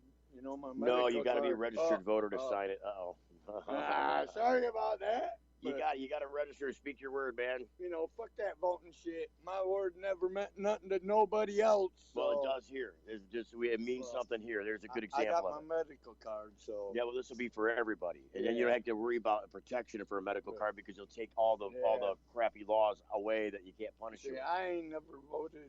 I'm 50, almost 55 now. I'm 48, and I voted every election cycle, every time. From the time I was a kid, it was bullshit. They take our rights and fuck you. You see how disenfranchised I'm on the radio right now. You see how disenfranchised people are with their government, and this is why it's this kind of subversion. Get rid of the fucking government. Right. Well, that's what I say. Well, you can't get rid of the government, but not all of it, but get rid of all the other idiots who ain't doing shit. No, they're just milking the system, corrupting it. They're exactly. just stealing money and subverting it to their own side projects. It's just wealthy people in control, not you and I. Exactly. But this is different. You and I who run the country, not them. Well, we're supposed to. Yeah. We're supposed to be a representative government, but they no longer represent people. They represent corporations and companies. Fuck corporations. That's what I say. I mean, I have no problem with corporations, but they don't get any special rights over you or me. No. And if they can get away with not paying taxes and we got to pay taxes, what the hell is that? Exactly. So, if you get a chance, go register to vote, if nothing more than to sign this and to vote for right it. now. Oh, I'm sorry. Well, I apologize for that. You should not be in that scenario but at all. I got a place to go, so don't worry about me. No, that's good. Well, you got something to eat? Yeah. You eating? I'm eating. I'm good, eating good good. thing. So. Well, brother, I wish you well. I wish you happy holidays. Yeah, you too. And if I do get the vote, I'll come down and sign your thing. Well, we're leaving here tonight, but they're going to be collecting more signatures at that building right there later. So thank you very much. Well, there we go. I brought a homeless guy over to sign the petition. Got to vet the people out a little better, but hey, he says I ain't signed up yet. I'm like, let's do it. So I got a crispy, crunchy chicken biscuit. She gave it to me for free because she said they're getting old. So I don't know if it's a people biscuit or it's a dog biscuit. But it's more dog biscuit than people, I can tell already. But it's got honey butter on it. Love the honey butter. It's really not. Actually, it's pretty good. I'm going to eat it. See, he gets to watch that. He needs to watch that. And be just like he is. Calm and submissive. Right, buddy? He knows the routine. I'm really good with animals, man. Lily, eat your food. Lily, eat. Lily, food. Eat. Man, I overreacted there a little bit with that. That's an $800 thing, though. It's my fault, though. It's really not his. Lily, eat. That thing is pretty dry, but it's still damn good. Come on, Lily. Wow. Lily. Well, Lily. I got to plug back in. Lily. Lily doesn't know if she wants to play or if she wants to eat. Play, eat. What's going to be? What happened to the phone? In your pocket, back pocket. Your phone is in your I back sat pocket. down on it. It's a good thing it's made out of aircraft aluminum. This is the way it doesn't break. Boy, I want me some more of that biscuit. That's some damn good biscuit right there, buddy. Lily, come here. Oh. Get back in your spot. That's not your spot. Get in your spot. Chase, get in your spot. Hey. Lily. All right. My, oh, my. All I can say is my, oh, my. Where are we at here? Losing sight of thought. 5:23. We got to get, I can't believe we got a homeless guy. Poor guy. I feel bad for him. He's like, he had to come down to tell, he's like, oh, you know, he wasn't trying to tell me he didn't have, it wasn't registered because he was homeless. That's terrible. I mean, this is a guy that lives a mile and a half from the seat of the state capitol. I've been here in Lansing, walking the streets with no place to go and there's shit on my back. I know what it's like. I can empathize with that poor man. At least when I was walking the streets, it was this time of the year. I was walking in slush and snow and cold, wet tennis shoes and park benches. That was not a fun time. There's nothing worse than walking around homeless at Christmas time. I mean, Lily. Yeah. Come on. You're going to get awful darn hungry. Wow.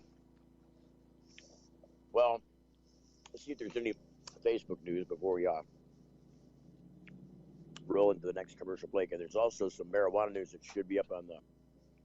I know it's here. It's going to come boing it in here any second. The marijuana news log comes about 5 o'clock. That's the updated version for the day from Google. It's not here yet. It's usually here by now. A little suspicious as to, oh, here we go, Gmail. There it is, the marijuana news. So, top stories today. There's still that story about, in the Atlanta Journal-Constitution, about Ole Miss star, I think it's Robert Nicomdice.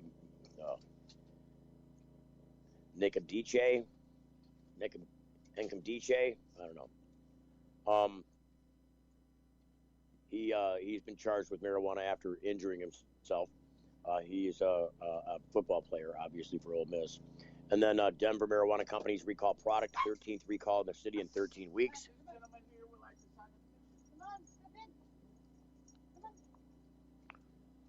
Hey, thanks for coming on in to sign the petition, man.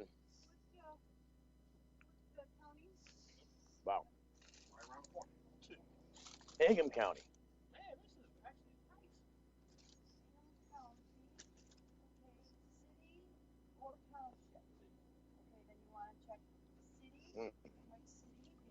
Okay,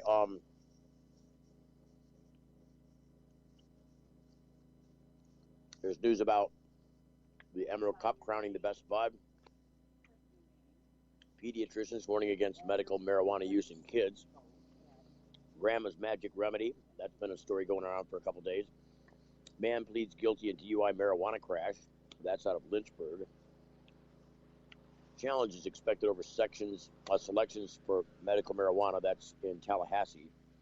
They're trying to challenge the distribution of licensing for cultivation facilities for their high CBD cannabis. Medical marijuana risks may outweigh benefits for children, Canadian pediatricians say. I think it's another form of the same story we heard earlier. LCBO. I wonder what LCBO is. Very well suited to sell marijuana. Premier win. A federal government plans to legalize marijuana in Canada, but okay, so that's just a story about that. And then Amazon developing marijuana dramedy starring Margaret Cho. Well, I got to talk about that now because that's just too tasty not to delve into, isn't it? I love Margaret Cho. She's hilarious. She's the filthiest comedian I've ever Oh, man. No, I've seen some filthy comedians. Margaret Cho is not the filthiest. Well, I can list some other filthy female comedians, and, you know, there's a bunch of them. Kathy Griffin, I think, is probably the worst. Oh, Kathy Griffin. Oh, Kathy Griffin, and then there's a new girl, Melissa McCarthy. She's hilarious. And of course you've got oh, you already said Melissa McCarthy. Melissa's funny. All of these people have been on Saturday Night Live. But so here's the story. This is according to Variety.com. Amazon developing a marijuana-themed family dramedy starring Margaret Cho, Variety has learned. Titled Highland. Ha ha ha ha. The hour-long project in contention at Amazon Prime follows Margaret Cho, who after court-ordered rehab gets a chance to start over, but has to move in with her dysfunctional family who now runs a pot dispensary. I think that's funny. That's a great... the minute you start legalizing marijuana, and you know there's a pot comedy coming down the pikes at the network level. I actually asked NBC, there was a rumor that there was going to be a comedy about a dispensary in the NBC fall lineup this year, and they wouldn't respond back, and then they never put it up. So they may have been in development with it because there were some contracts signed, and they may have developed it but never aired it. Co-produced by Tomorrow Studios and Amazon Studios, Highland hails from writer Liz Sarnoff. She wrote Deadwood, Lost, and she's contributed to Deadwood, Lost, and Alcatraz. Show is attached to star and executive produce along with Becky Clemens and Marty Adelstein of Tomorrow Studios. The development project is the latest for Amazon's slate of original content. Last week, the streaming service was nominated for a slew of Golden Globes and SAG Awards, especially for Transparent. You know what that's about, right? That's about a trans parent. So think of it as Call Me Caitlin and Mommy.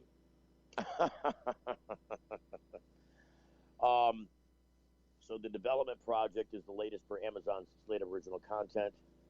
Stand-up comedian Cho recently guest starred on ABC's Ken Jeong's comedy Dr. Ken. Guest starred. Oh, that's right. Margaret Cho played Dr. Ken's wife's sister. She had a long-time role on Drop Dead Diva and also recently appeared on E's Fashion Police. So that is, I'm going to be trying to get Margaret Cho on the show now. You know we got to get the Cho. We got to start up the Cho train. That's what we got to do. So we're here out in front of the dispensary at 229 West Grand River in downtown Lansing. And it's pumping stuff. And we've got a 27-foot travel trailer parked right in one of the entrances to the driveway. There's like 3 entrances, so we're occupying one. And we're here solely to collect your signature to legalize cannabis in 2016. I have to plug in or I'm going to die. And there'll be no more, dying after plugging in. Gosh, it sure would be good to have some more guests up here lined up to it's good when we had Hank on. I felt a little more comfortable. We had somebody else talking on the radio with me.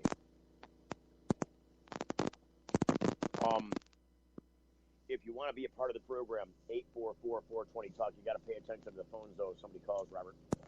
It's 844-420-8255. It's a toll-free number, and you can talk about legalizing marijuana. And if you've got a great cannabis-related story, or, just as long as it's not too dramatized.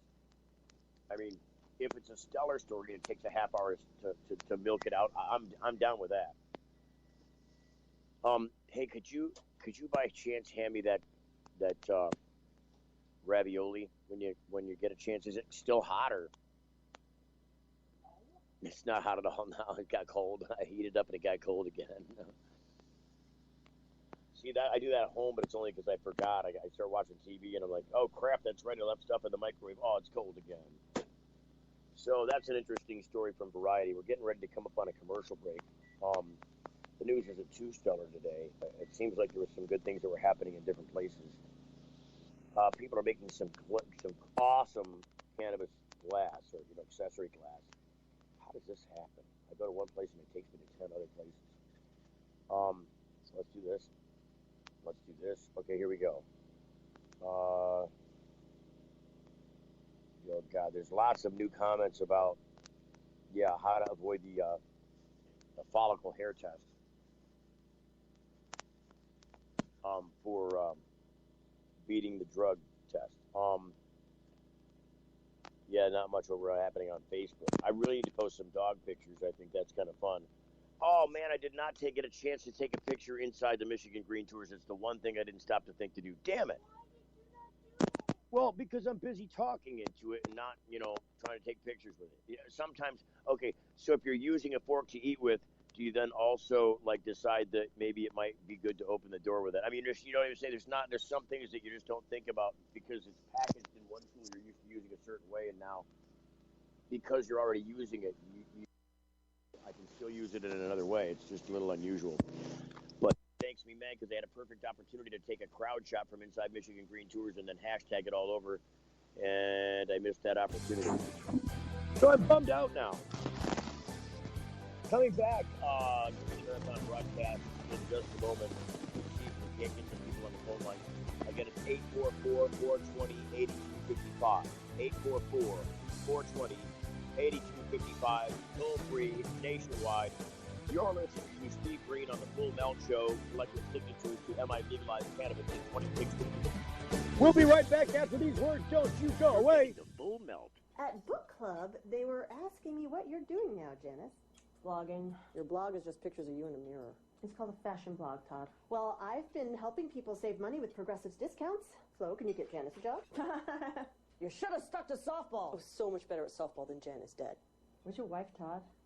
Vacation. Discounts like homeowners, multi-policy. I got a discount on this ham. I've got the meat sweats. It's good ham, Diane. Paperless discounts. Give it a rest, Flo. Yeah, Flo, give it a rest. It's Steve Green for the Sweet Leaf in Flint, because now getting safe access to medical cannabis patients in Flint, Michigan is never more welcoming. Presenting the Sweet Leaf, a brand new patient experience bringing 12 carefully selected caregivers housed in 9 separate offices to distinctly assist you with their knowledge and reputation for excellent patient care. Classes and training coming soon in the large community room. Check it out in person, 400 South Door Highway, or call 810-259-2571. The Sweet Leaf Center in Flint, 810-259-2571. What's up with these things, Victor? We decided to give ourselves stickers for each feature we release. We read about 10,000 suggestions a week to create features that, as traders, we'd want to use. 10,000 suggestions? Who reads all of those?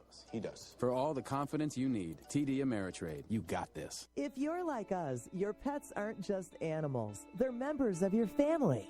Pet Pain CBD hemp oil drops are great for aging as well as active dogs and cats. Some people are apprehensive about hemp treatments for pets. They ask us, what are you smoking? Absolutely nothing, and neither will your pet. Like other hemp-based products for humans, the allure is all of the benefits of cannabis without any of the high. The CBD oil has shown to rejuvenate the bones, joints, brain, stomach, eyes, and heart. And the drops contain absolutely no corn, wheat, soy, artificial colors and flavors, or preservatives. Pick some up today. Visit petpain.com or ask for Pet Pain at your local pet store. petpain.com. CBD relief for your pets. Imagine a world where patients can use marijuana like any other medicine. The Marijuana Patients Organization challenges the status quo by helping our neighbors to enjoy a better quality of life. Visit the MPO at marijuanapatients.org and enjoy informative articles, engaging debates, and information about treatments, doctors, and dispensaries in your area. Over 50,000 people have registered at marijuanapatients.org since 2010. Join us at the Marijuana Patients Organization today, marijuanapatients.org. It's the Full Melt Radio Show.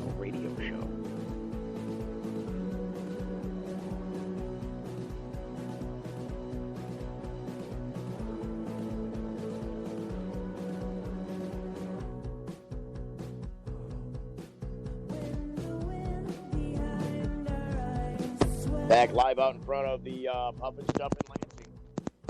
You know, you ever watch HR Puff and Stuff? You remember that show? HR Puff and Stuff. Da, da, la, la, la. I don't remember that. And that was also that HR Puff and Stuff, I think, was produced out of Los Angeles. With Witchy Poo. Remember Witchy Poo? Steve, you're crackling. What's going on with the mic? You got a crackle or what is that? Is your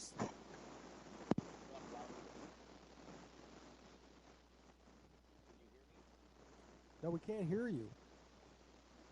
You're not coming through. We've lost you. You lost me? No, now you're breaking up. You're faint. I'm breaking up and I'm faint? Yeah. You want to reconnect? It's fake. Or faint. I'm gonna try reconnecting. There you Stand by. go. No, wait. There you go. What's that? Now it's better. It's better. I didn't do anything. Nothing's different. Well, okay, now it's crackling. Are you running out of battery? What about up there? Does it work better up there? Are you running out? Well, check the mic. I hear you a lot better now. Check the mic. Mic check 1, 1, 2. Mic check 1. Yeah, now it's better. Mic check. Yes. Test. Testing the mic. Ah! Brian's here. Yay! Is that BC? Is that BC in there? Did BC just come and surprise you? Brian's here. That's what I said. Did BC just come and surprise you? He's my hero. Yay, Brian! So you got your $10, Robert, right? Yeah. And I appreciate that very, very, very much. Thank you. And you your relief's there. Look, you got more money than I do now, dude. I got like $4 or something. Oh, I doubt. Well, maybe. I can get it back if need be. After I pay you, that's what you're telling me. Well, hey, did your money? If you were expecting a check in the mail, did you ever get your check in the mail, Bobby? Oh, I don't want to talk about that stuff. So I'm just saying, did it ever show? Did it ever show up? Is Brian Is Brian gonna be Is he gonna be filling in for me? Is that what's happening? He's gonna be doing this job? Yeah, he's taking over for you. Oh. Now here's something really important. I'm glad that I got you both there at the same time. Can you please convey to him with some level of accuracy what time that light room went dark? I don't know that. What do you mean? The light room's dark, right? Yeah. Okay. Do you know what time you turned it off? 1. It was 1. 1 o'clock. Yeah. See, that's way too late, Robert. Please try and remember 11 o'clock. So if it went dark at 1, that means it can't go back dark again until 1 o'clock. So that sucks. Dude, is that going to be possible, Brian? Well, here's the thing. Actually, light doesn't matter. We can shut it down. Okay, so when Brian leaves, have him turn the light room off. Have him click the light room off. And Brian's got a look in his face like, man, I stepped in it. Yeah, it's off right now. So all right, he says he'll turn them back on for you. Wait a minute. So that's right, they're off. It's not. So yeah, so he can't make that light room go light again until 1 o'clock in the morning because it'll stress that room. So wherever that switch is outside the room, he's got to press the switch. He's got to make it go light, but it can't be until 1 o'clock, and he's going to be up helping us probably set up. So maybe he'll probably. Do you think he'll be back from? Okay, your mic's starting to crackle again. I don't know why. Do you think? I'm hoping maybe maybe he'll have time to shoot back and hit those lights again. Just so do me a favor tomorrow. Turn them off about 10:30. Turn that room off about 10:30, please. Okay. Can you do me a favor? Just set an alarm so you don't forget. It's really important. Yeah. Okay, cool. So, awesome. Oh, you know what? Bob, what? Maybe it's my mic. Yeah, that's what I'm saying. You're saying I'm being crackly? No, I shouldn't be crackly. Wait, it might be you. We'll see. We'll see. Anyway, Robert, signing off. Thank you, Bobby. We'll see you in the morning at 5:30. Yes, sir. 5:30. You mean we're gonna go on air at 6? Yeah, because right, we're back in the media melt and hopefully we'll attract some northern Michigan attention to the media. So yeah, we're hoping to. I got to do another press release tonight. That's 2 nights in a row with press releases. All right, 5:30 it is. Awesome. Thank you. Call me. Yep. I'll talk to you. Enjoy. Right, bye. Bye. Yay. So I'm sitting here eating some ravioli. Got some ravies going, is what I'm saying. Oh, I can't eat them. They're too hot now. First, it's like the porridge in the Three Bears story. You know, it's too hot. It's too cold. Oh, this one's just right. I got one bowl, and it's kind of trying to be all three. And I was trying to peel the raviolis apart, and you end up actually sometimes peeling a single ravioli apart. I'm like, no, I'm not trying to peel the ravioli apart. I'm trying to get them separated. So, the big drive, collecting petitions. Boy, I want to swallow ravioli, but I know they're too hot. I'll be sorry if I swallow it whole. Yeah, I'll be sorry. I'm gonna wait on that. It won't be long. Man, the microwave's like, you put it in for 3 seconds and it's way too cold. You put it in for 4 seconds and it's like, oh, it's too hot.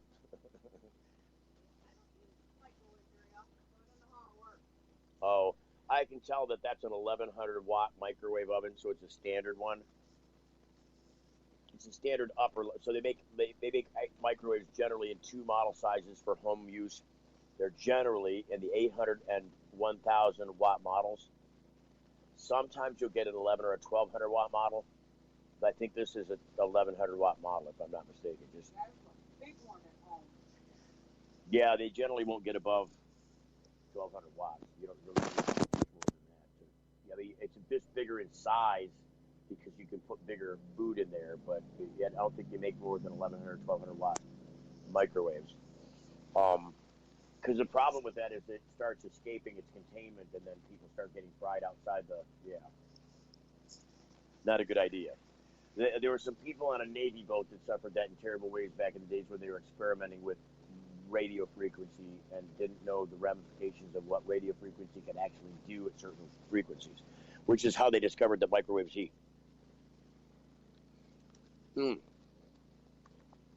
Wow. So that needs a little sugar. A little on the spicy side. Yeah, for people who don't know, I was kind of professionally trained as a chef at one point. And a lot of people don't understand that tomato sauce is extremely acidic, and that if you don't temper sauce down with something to get rid of the acid content, that later it will come back to haunt you. Now, I'll tell you, this is how acidic tomato-based products are. They have to have a plastic lining in the can. If you don't put a plastic lining in the can, the sauce will literally eat the can into the sauce and poison you with metal poisoning. And it's not good. You can actually get really sick that way. So they actually have to put a plastic lining. And I'm talking if it's a can of ketchup. If you look inside that can of ketchup, it's one of those big industrial ketchup cans. If you open it up and dump it out, there's going to be a plastic lining in it that's probably white. And it's to prevent the acid in the tomato from eating the can away while it's being shipped around and bought and sold and stored and eaten. So the way to keep that effect from happening in your stomach when you're eating, so like I can already feel this in my stomach. I can already tell that the acid is not happy in my already acidic stomach. So you temper it with sugar. That's why you'll find like sweeter tasting tomato sauces. They're not so sharp on that acid. It's because it's tempered with sugar. You've always got to add a little bit of, shake a little more sugar in there, like a salt shaker, until it just keep shaking it, tasting it until that sharpness goes away. You don't want to make it sweet. You just want to take the sharpness off that acid, and that's the way to do it. It takes the pH value up. Sugar adds pH value to a very low pH tomato sauce, which is what this is. Man, I want to eat it, but it needs tempered with sugar now. So, collecting signatures tonight. We're moving off to 400 South Dorr Highway in Flint. Actually, we're going to do that tomorrow morning. So in the morning, we'll be at 400 South Dorr Highway in Flint, right in front of the Sweet Leaf, to collect your signatures for MiLegalize. Heading into the commercial break, we'll be right back in a moment. Don't go away. You're getting the full melt. When you need legal help, you don't want to guess at who's standing next to you in court. And when it comes to a medical marijuana defense, it's even smarter to partner with a lawyer before you need one. Based in Royal Oak, David Rudoy has a proven history of not being afraid to take your case all the way to the Supreme Court and win. Find the law offices of Rudoy Law at RudoyLaw.com. RudoyLaw.com is a quick reference on your rights concerning Michigan medical marijuana and up-to-date news. That's RUDOI Law.com. Call 248-935-9074 now and talk about your legal needs, because at RudoyLaw.com, we don't just stand up for you, we stand up with you. What's up with these things, Victor? We decided to give ourselves stickers for each feature we release. We read about 10,000 suggestions a week to create features that, as traders, we'd want to use. 10,000 suggestions? Who reads all of those? He does. For all the confidence you need, TD Ameritrade. You got this. Hey, it's Steve Green for the Sweet Leaf in Flint, because now getting safe access to medical cannabis patients in Flint, Michigan is never more welcoming. Presenting the Sweet Leaf, a brand new patient experience, bringing 12 carefully selected caregivers housed in 9 separate offices to distinctly assist you with their knowledge and reputation for excellent patient care. Classes and training coming soon in the large community room. Check it out in person, 400 South Dorr Highway, or call 810-259-2571. The Sweet Leaf Center in Flint, 810-259-2571. If you're like us, your pets aren't just animals. They're members of your family. Pet Pain CBD hemp oil drops are great for aging as well as active dogs and cats. Some people are apprehensive about hemp treatments for pets. They ask us, what are you smoking? Absolutely nothing, and neither will your pet. Like other hemp-based products for humans, the allure is all of the benefits of cannabis without any of the high. The CBD oil has shown to rejuvenate the bones, joints, brain, stomach, eyes, and heart. And the drops contain absolutely no corn, wheat, soy, artificial colors and flavors, or preservatives. Pick some up today. Visit petpain.com or ask for Pet Pain at your local pet store. Petpain.com. CBD relief for your pets. It's the Full Melt Radio Show.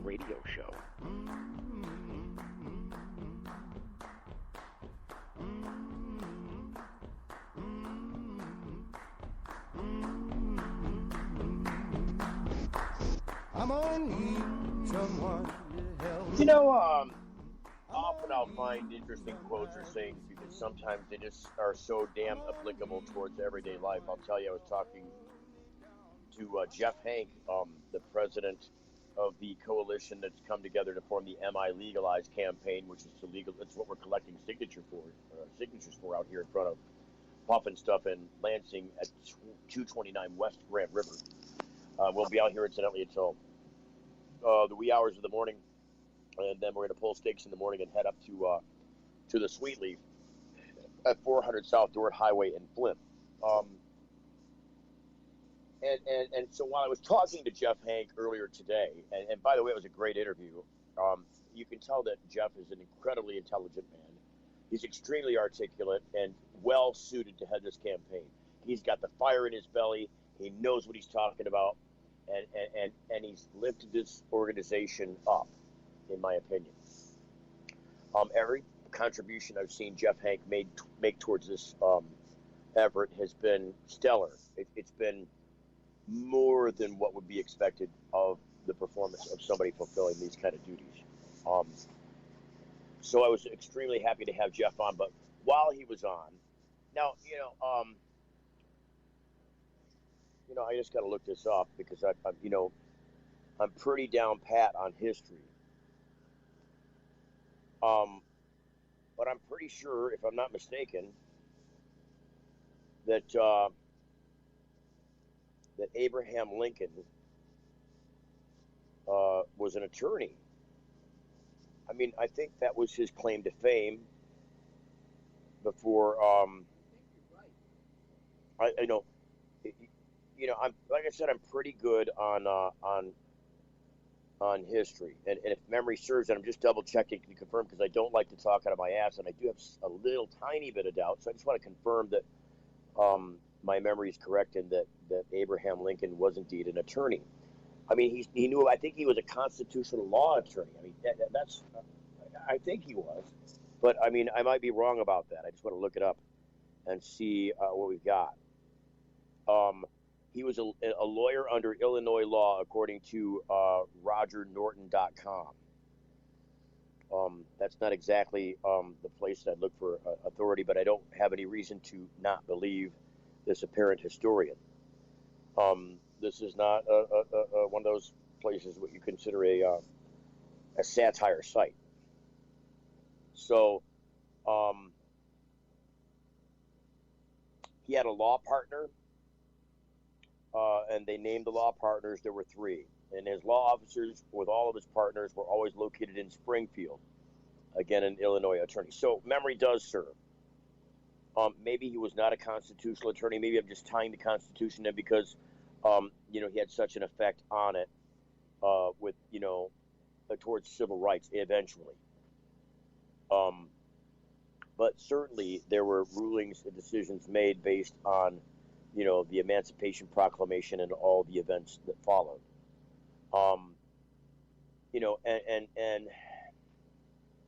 This whole business of the Civil War and the rebel flag, and it's crazy because the Citadel. Did you see what the Citadel did this past week? What the Citadel is? Down there, was it the South Carolina? I think it's South Carolina. It's like a military training academy.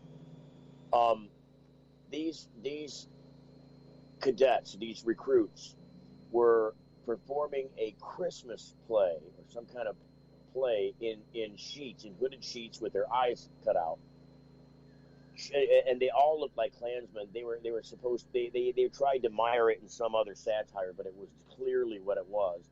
And they were claiming they were the ghosts of Christmas past. You see what I'm saying? Ghosts of Christmas past. They're Klansman-looking characters, but they want to claim that they got sheets on their heads because they're ghosts, not because they're Klansmen. But they're somehow ghosts of Christmases past.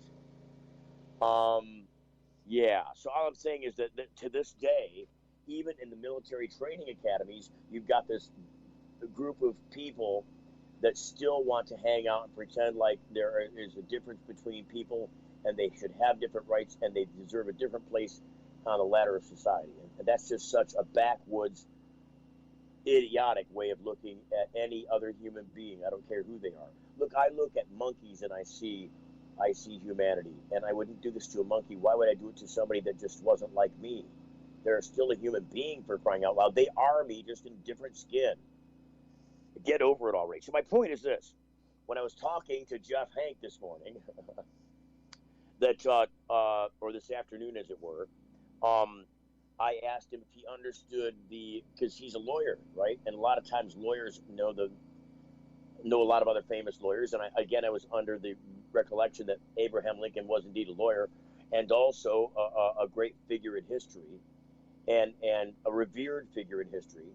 And so one of the things that Lincoln is famous for saying is that the best way to predict the future is to create it.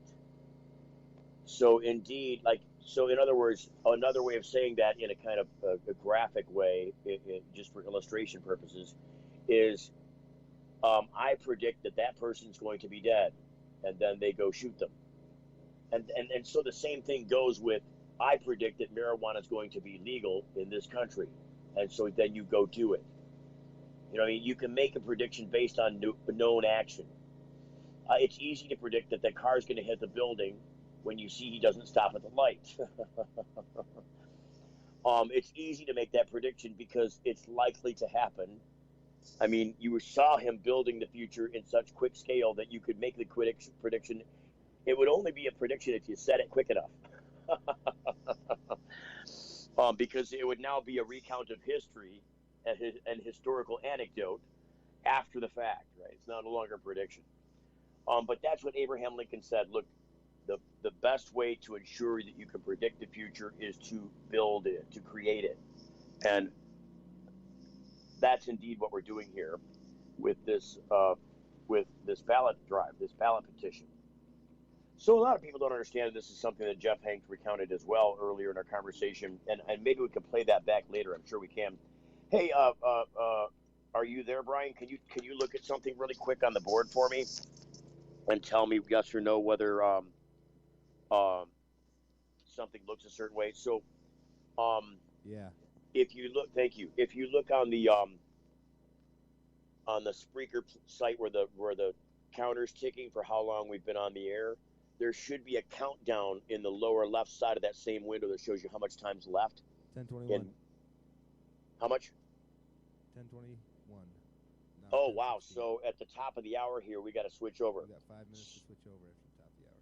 Yeah, you know what to do, right? Yeah. Cool. All right. So awesome. Thank you very much. So I'm glad I asked that question because I'm trying to figure out where we at in this bunch. You know, I don't know if Bobby played back the Jeff Hanks stuff from earlier today when we first started the tape back again. I'm afraid, I think when he started the tape again, the tape began with old tape. So,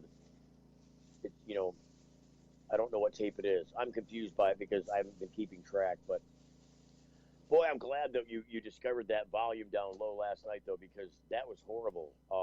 Hey, this is on the current one. Jeff Hank is on this tape that's about to end. Yeah, I think you're right. So Bobby's here with me to walk me through the changeover. Oh, cool. That's got to be very helpful. Thank you for helping out like that, Robert. That's very cool of you. Boy, I've just got to give kudos to Robert, by the way. We turned him into a board op this week. I mean, we gave him some ship shape pretty quick. It worked out really well. He's been doing a fantastic job of keeping that audio back to back and paying attention. Boy, I just say kudos to Bobby. I agree. All right, we got about 2 minutes. 2 minutes to change over. 1 minute. Okay. Just clicked 1 minute. Yeah, well, you can actually. If it's only got 1 minute left, just let it expire by itself. The audio is going to shut down here on the. It's 1 minute left on our tape, but then I think, if I'm not mistaken, there's still 9 minutes or 8 minutes or 7 minutes left on the actual recording. So we'll let it slide down. I'm going to stay on the Skype here so I can switch over, but so we're going to disappear for a second, then come back. You're listening to The Full Melt Show on thefullmelt.com. I'm Steve Green for MiLegalize and all our sponsors here. Hang on, we'll be right back to this top of the hour extended ID break. The Full Melt Show is a production of TFM Media.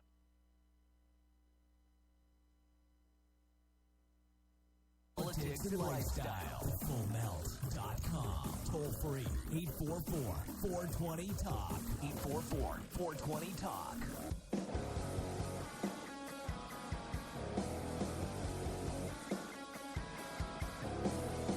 All right. I am not Matthew McConaughey. Although the show has started out that way, hasn't it? All right. 6 o'clock in the morning, and we are out here on the Full Melt Show in Lansing, Michigan. Welcome to the program. I'm Steve Greenwood, collecting signatures for MiLegalize. We are in the middle, smack dab, of a non-stop marathon, 8 days in length, 24 hours a day, 7 days a week plus a day. So at the end of today, we'll be halfway through that endeavor. And we are way, way behind in our show goal of 5,000 signatures. Now, the difference between Sunday and today, because we've been in Lansing at 229 West Grand River in front of Puff and Stuff, since last night. We camped out here overnight collecting signatures. We had some people come up and knock on the door. We had them sign. Early in the morning, we had people coming. all day through the day when they had the farmer's market going on at Puffin Stuff. See, I'm going to ash in the wrong thing. I'm going to ash in my drink, I know I am. We've been out here day and night collecting these signatures because it's so important to the overall campaign. We're at the end of the 180-day signature gathering period. And that being said, it's important we give a big push at the end here to collect as many signatures as possible. So I buckled down and I said, look, here's what we're going to do. We're going to go on this broadcast marathon. We got a trailer donated to us, so we're broadcasting on site mobily from a trailer parked in the parking lot at Puffin Stuff right here in Lansing. Now, put out the press release just like we did in Detroit, and so I'm sure the media will follow, given that everything goes as planned. I mean, I stayed up all night working on, while we were playing some tape from yesterday back, some of the more interesting stuff that happened, and boy, it was an interesting day yesterday, let me tell you. And I've been typing up, working on the press release, and getting that submitted. And I was really actually falling asleep because I was up all day yesterday working on this stuff. And pretty soon here when it gets daylight and we get towards, we get like 10 o'clock, I'm going to have to switch over from the power that we're plugged into to the generator power so we don't have a cord dangling across the parking lot. These are the kinds of extremes we're willing to go to collect the show goal of 5,000 signatures, but you've got to understand that the overall goal is 252,000 signatures from Michigan registered voters. And they've got to be valid signatures, which means they have to have filled out the form right. It's got to be on the right county's form because they do these petition drives by county. They're listed by county. And there's some law attached to it, so you got to fill them out right. And if they don't fill it out right, or if the signature doesn't match, then it doesn't count that signature. And then you get this discount rate. So what they're going to do at the end of the campaign here is they're going to take a 5% sample of the overall number of signatures that we gathered. So let's say we gathered 100 signatures. It's going to be in the 252,000 category, probably the 300,000, 350,000 category. But they're going to take a 5% sample of that 100, so they'd take 5 of them out of that 100, and they would verify each signature according to the voter registration card, make sure the signature matches, make sure the address is correct, make sure it's the right county, make sure they check the box that says city or township, and then listed it. If they did all those things, then that signature counts and they move on. Now, if, let's just say, for example, if you're a good signature gatherer, perhaps 3 of those signatures might not count because they didn't check a box or they didn't fill something in or they couldn't tell that the signature matched or some irregularity. So 7 of them matched, but 3 of them did not. That's a good sheet. That's a 70% rate. So if you got a 30% discount rate, there's 10 signatures on a page. If 3 of those signatures didn't count for some reason, they got a 70% rate. So it's a 30% discount rate. So that what that means is they're going to take 30% of the entire number of signatures that we gathered, and they're going to discount it by that 30%. So, whatever that figure is. And we would have to have an extra number of signatures over the 252,000, if that's all we turned in, to make up that 30%. So, hopefully that discount rate won't be as high as the one that was in Ohio when they got issue 3 put on the ballot there. Issue 3 in Ohio was to regulate marijuana and medical marijuana, so retail cannabis and medical marijuana, and they voted it down. And I saw that one coming from a mile away, but that's another story. The point is the ballot.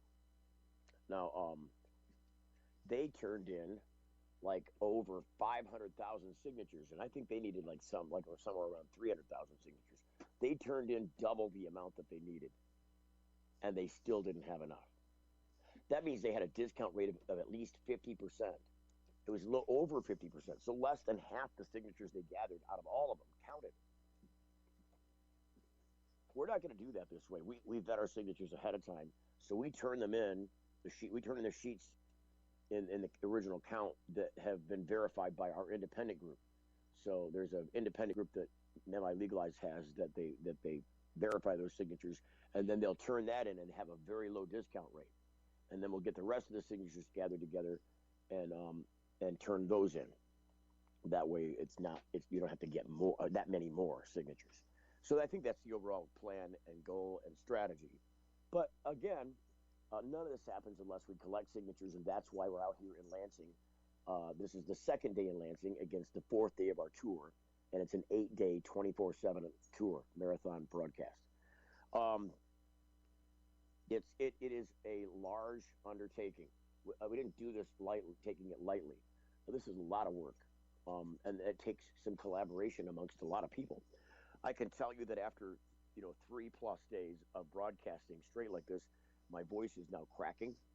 It's I'm starting to come down with some kind of a upper respiratory infection because I haven't been eating as well as I should, perhaps resting as well as I should. I think I might even be behind on a medication schedule. I'm pretty sure I am because I don't remember where I put them. They've been moving around in the trailer. So I'm going to have to take some medication here to make up for yesterday, and probably some food. So I got a couple of donuts and some orange juice here. First thing in the morning. Good morning to you. We're going to be talking about news today. Hopefully we'll be having Jeff Hank, who is the president of MiLegalize, and so he's a board member, and he's the president on that board. And MiLegalize is going to tax and regulate, basically legalize, marijuana for adult consumption, 21 and over, in Michigan. And it's important policy because, traditionally, and I've talked about this the last 3 days, police and prosecutors here in Michigan want to hang on to the money pie they've been so long clinging to, because it's their little honey hole. It's the place where they go to get cash when nobody else will give it to them. And my complaint is that the legislature needs to give police legitimate tax dollars from the entire population, not just those that they can come and take your stuff at gunpoint after shooting pets in front of children because you got a pot plant in the house. They're taking your car, they're taking your house, they're taking your bank account, they're taking any computers and TVs and electronics that have any value. If you got credit cards, they're going to seize them up. And then they're going to say, hey, the forfeiture laws say you got 20 days to put I think it's 20% down payment, like a bond. It's basically a bond. You've got to post a 20% bond on the value of whatever they took. So let's say they took all that stuff and it equaled, I don't know, a couple $100,000. You're going to have to come up with $40,000 as bond money just to go fight to get it back. And they didn't charge you with a crime. You see the vulgarity in this? You see the abuse of government reaching into the lives of people over substance? The problem here is this. If you are making any kind of dent at all in the war on drugs, especially the one on marijuana, then I would say, okay, your program's working. Maybe it deserves some merit. But the problem is prohibitionist policy has never worked. We learned that lesson with prohibition of alcohol. That's why we repealed that amendment. That 14th Amendment was repealed for a good reason, because people were dying and the policy was worse than the complaint being made by prohibition in the first place. They were actually creating a worse, more dangerous situation for the public in general than just letting people drink until they fall over. And alcohol is a much worse drug than cannabis will ever be. So to prohibit cannabis in the face of lifting the prohibition on alcohol is nonsense, especially when you start ramping up a war on drugs in the 70s after the creation of the Controlled Substance Act, where they schedule marijuana as the most demonized of all drugs, has no legitimate medical use, can't study it, you're not allowed to have it, you're not allowed to possess it. If you're going to do research on anything involving marijuana, you better synthesize it in a laboratory because you're not getting the plant to do it with. And if you do, you'll be breaking the law. And so it'll be breaking federal law, and we're going to haul you off if we find out about it. So that's the problem. We're going to jail people at public expense over marijuana. But the thing is that it's all about the kids, and it's all about, safety and driving and a bunch of nonsense. None of those people or things are at risk by the consumption of cannabis in the United States. And again, the problem is you've never made a dent with a prohibition policy. If the policy has a directive, it's to get rid of, to eradicate, to stop the use of, and the demand for, and the importation of illicit narcotics. That's the prohibition policy. But drug use and drug availability and drug prices have all gone up, except for drug prices. In many cases, drug prices have actually gone down. You know why prices of drugs go down? Because demand remains the same and supply increases. That's the law of economics. And so they've actually helped the people profiting off the drugs, and those people are bad people in other countries with guns and murderous ideals so that they can profit off the prohibition policy just like the police do, and prosecutors and governments and local townships in this country. We're done with it. It's over. So come on down and sign the petition. We're in front of 229 West Grand River at the Puffin Stuff. Sign the petition for MiLegalize as we legalize cannabis 2016. You're getting the full melt. What's up with these things, Victor? We decided to give ourselves stickers for each feature we release. We read about 10,000 suggestions a week to create features that as traders we'd want to use. 10,000 suggestions? Who reads all of those? He does. For all the confidence you need, TD Ameritrade, you got this. When you need legal help, you don't want to guess at who's standing next to you in court. And when it comes to a medical marijuana defense, it's even smarter to partner with a lawyer before you need one. Based in Royal Oak, David Rudoy has a proven history of not being afraid to take your case all the way to the Supreme Court and win. Find the law offices of Rudoy Law at RudoyLaw.com. RudoyLaw.com is a quick reference on your rights concerning Michigan medical marijuana and up-to-date news. That's RUDOI Law.com.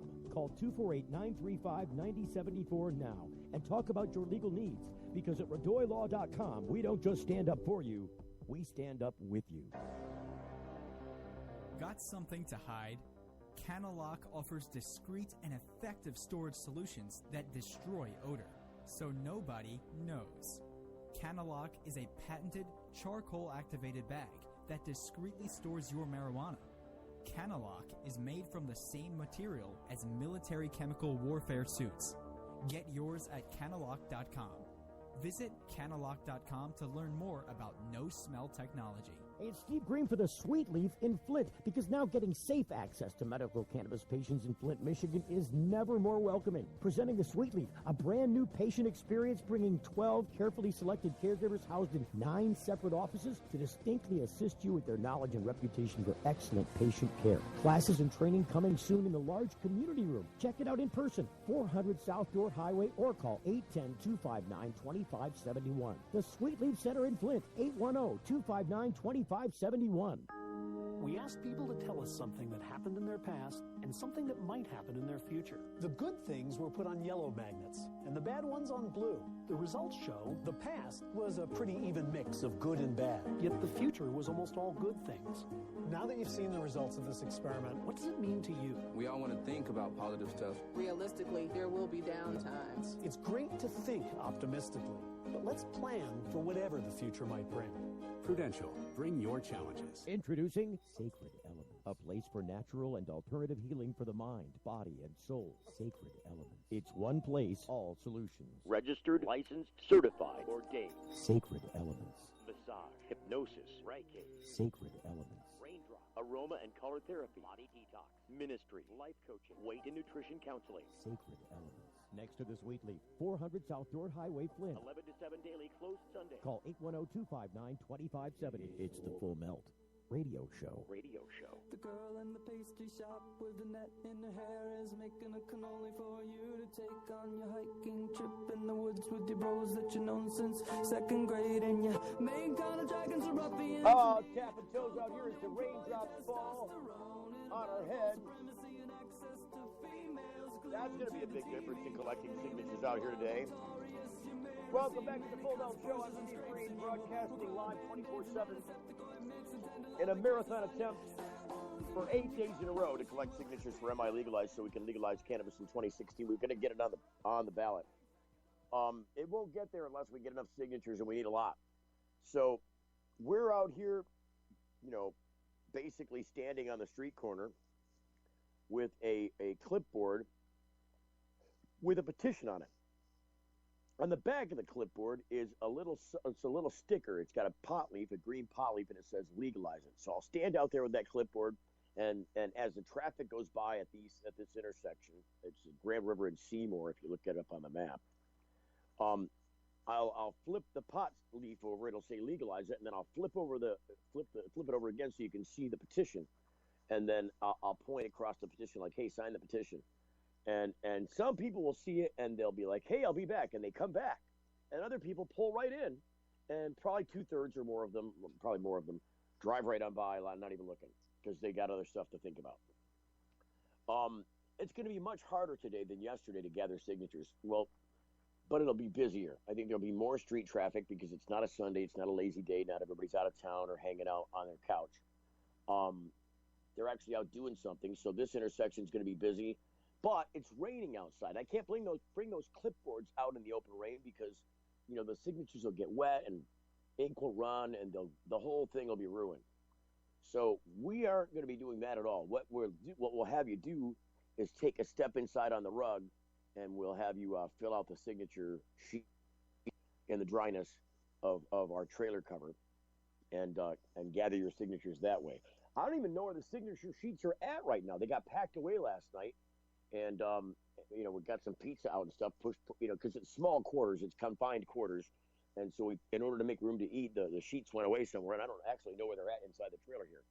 So we're going to have to get that back out. I did not have any overnight comers through the overnight hours, but we did have some interesting audio. And we'll talk about that maybe a little bit later. It's 6:19 in the morning on a Monday. Good morning.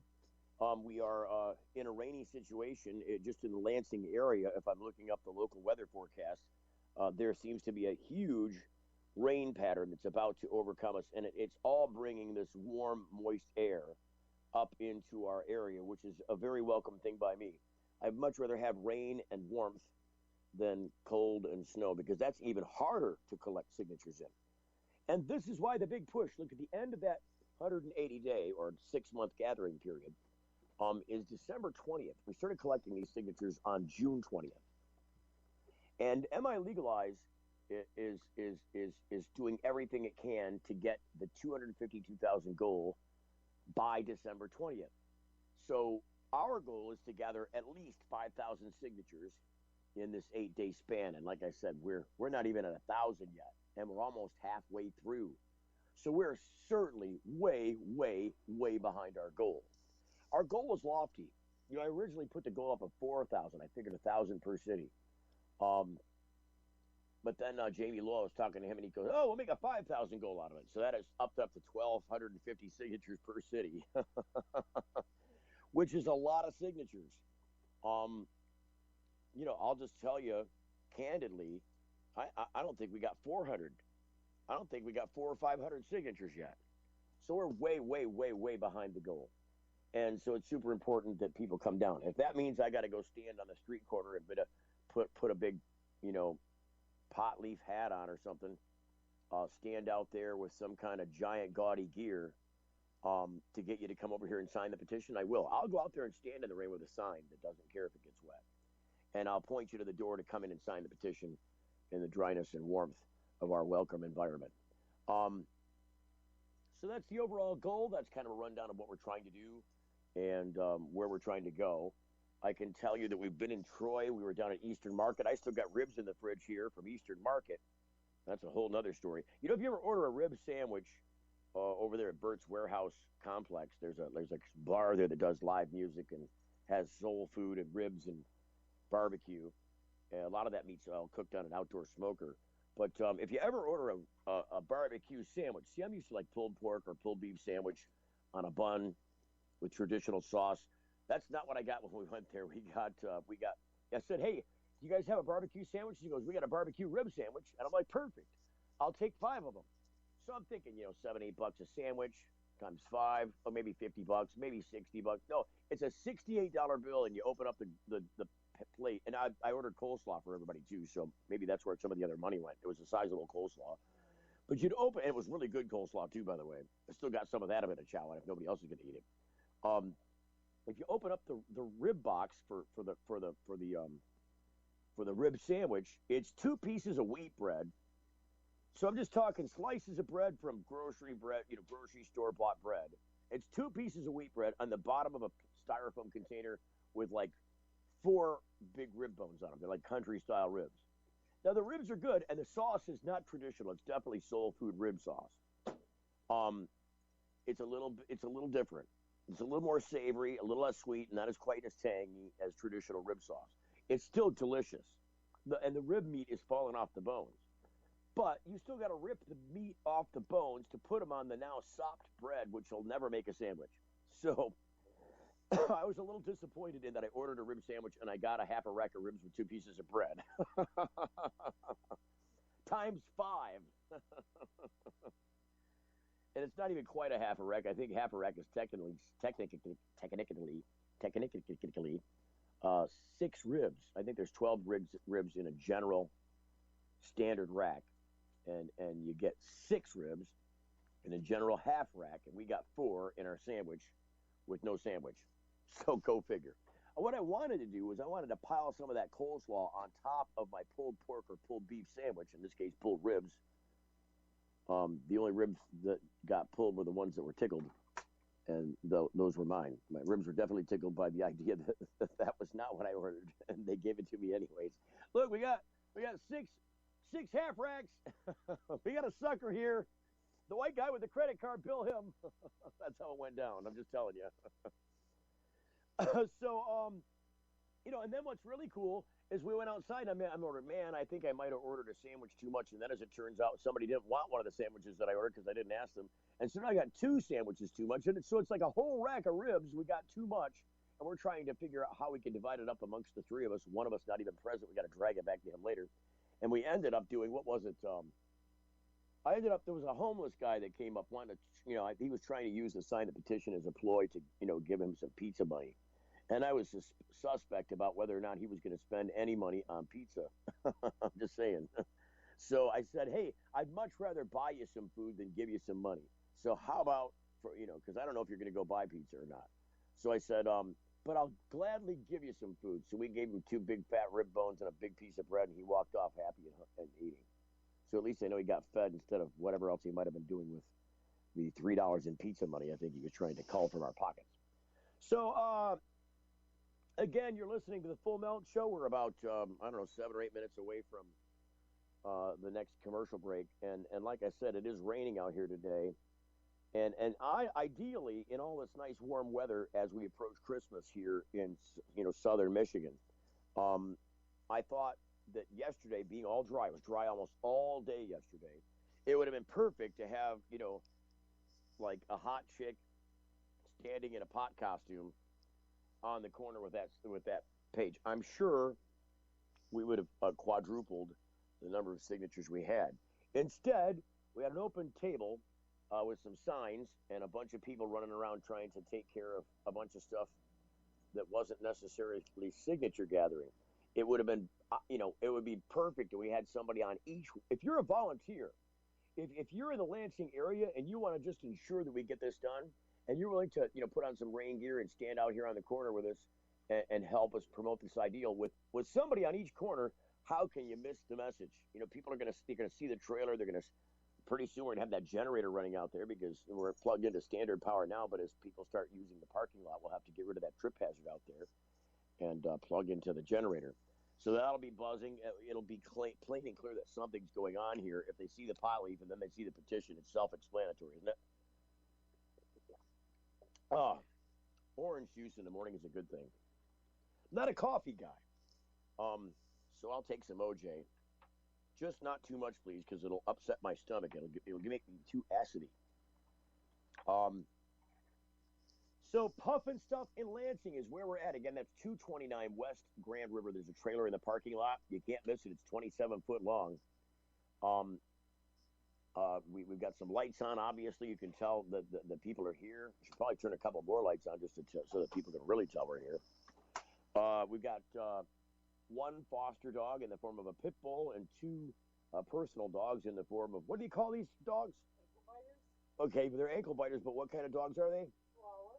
They're Chihuahuas with a Chiweenie. They're Chiweenies, I guess. They're Chihuahuasans. A Chiweenie and a Chihuahua mix. Um, oh, it's a weenie Chihuahua mix. So they're more Chihuahua than weenie. Well, otherwise they'd be called a Dashwawa. Good. If it was more dachshund than what's the other dog? What's the Chihuahua? If it was more dachshund than Chihuahua, it'd have to be, yeah, Dakwawa. I don't know. That's a weird dog name. Chewini is a lot more fun to say. Yeah. Hey, quit playing with Chewini. Oh, right to the toilet. All right, so about 3 minutes away from the bottom of the hour. It looks like that rain's not going anywhere. I started to talk about the weather forecast. I guess I better go back to it. All day today, rain in the forecast, right through the day. It looks like 90% chance of rain, like all day today. Hour by hour, it just doesn't. It gets a little bit smaller chance after 7 o'clock tonight. But I'll tell you, when we get to 10 or 11 o'clock tonight, we're probably going to have to button down here and head out. I don't know if it'll be that late. Maybe it'll be closer in the evening hours. We'll have to head out to the Sweetleaf in Flint. I guess it would be probably beneficial to get there actually before they close. So we've been here 2 days as of, let's see, so we got here overnight last night. Actually got here before the close of so we got here at like 11 o'clock. Was it Saturday night? We got here at 11 o'clock Saturday night and started broadcasting from here live in the morning. And, we were playing some tape back during the move. Actually, we were broadcasting during the move until it got to be monotonous. So we're not actually collecting signatures while we're going all the way from Detroit to Flint. So there was no sense in broadcasting during that time, although we did do it for about an hour anyways, just kind of wrapping up the day's events or the weekend's events. And it was an interesting couple of days. But yeah, it's predicted rain through the whole day, and that means we'll have been here by tonight, full 2 days at least, and so we should probably cut out of here tonight and head over to the Sweetleaf and try and get set up. I know the Sweetleaf closes by ordinance at 7 o'clock in Flint, so we'll be at 400 South Dorr Highway, this time tomorrow, meeting up with the media there and hopefully gathering the signatures that they drive our way. That's the goal. I mean, that's what we're trying to do. We're not a bunch of potheads necessarily, although we may be. I mean, really, you don't have to be a pothead to understand bad public policy when your tax dollars are being spent inappropriately. There's a lot more good things. There are a lot more good things that we can spend that money on besides incarcerating people who aren't hurting anybody, non-violent, currently criminals. They shouldn't be criminals. There's nothing wrong with these people, as responsible adults possessing, using cannabis for any reason, medical or otherwise. That's my stance, and I'll take that same stance with almost any substance. I don't care what it is, and I don't care how dangerous you think it is. You're not going to stop people from getting it, and you might as well figure out a way to control it. Find a way that you can identify those places in a way that doesn't cost taxpayers money and assist them into treatment if that's what they need. Offer people employment when they, are impaired by this kind of an illness, if indeed there's an illness involved with some kind of, addiction. Nobody's addicted to marijuana. You can be addicted to love. I mean, you could be addicted to water. There's people that have weird addictions. So marijuana is no different than any of those things. You could be addicted in that way, but it would certainly be an anomaly. It wouldn't be because marijuana is dangerous or any more likely to lead you into some kind of substance abuse. It's certainly less likely to lead you into substance abuse than alcohol is. People get a hold of alcohol and that'll latch onto you. And good Lord, good luck getting somebody to stop drinking when they start getting the shakes. Look, when you stop drinking, if you're a heavy drinker, you stop drinking, you can die from the seizures that result as a form of withdrawal from that alcohol on a daily basis in constant flood. It's poisoning yourself, but after a while, if you stop getting that poison, because it is considered alcohol poisoning. Never has anybody in the history of mankind been marijuana poisoned. I guess you could be over a limit that is tolerable. It make you feel uncomfortable. It might make you feel, awkward, strange, uncomfortable, not liking it. But it certainly isn't going to hurt you. You're not going to end up dead. Nobody's ever OD'd from marijuana or even a concentrate for that matter. Your body processes that stuff in a different way, and you know what? It doesn't affect your central nervous system, and I don't even know why I'm talking about all these things. None of it matters. It's not dangerous. And people are going to get it and use it and send our money overseas. I'll tell you what, when our money goes to Canada or Mexico, it doesn't come back, especially when it goes off to Mexico.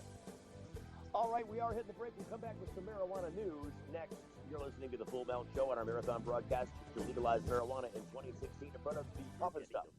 What's up with these things, Victor? We decided to give ourselves stickers for each feature we release. We read about 10,000 suggestions a week to create features that, as traders, we'd want to use. 10,000 suggestions? Who reads all of those? He does. For all the confidence you need, TD Ameritrade. You got this. At book club, they were asking me what you're doing now, Janice. Blogging. Your blog is just pictures of you in a mirror. It's called a fashion blog, Todd. Well, I've been helping people save money with Progressive's discounts. Flo, can you get Janice a job? You should have stuck to softball. I was so much better at softball than Janice did. Where's your wife, Todd?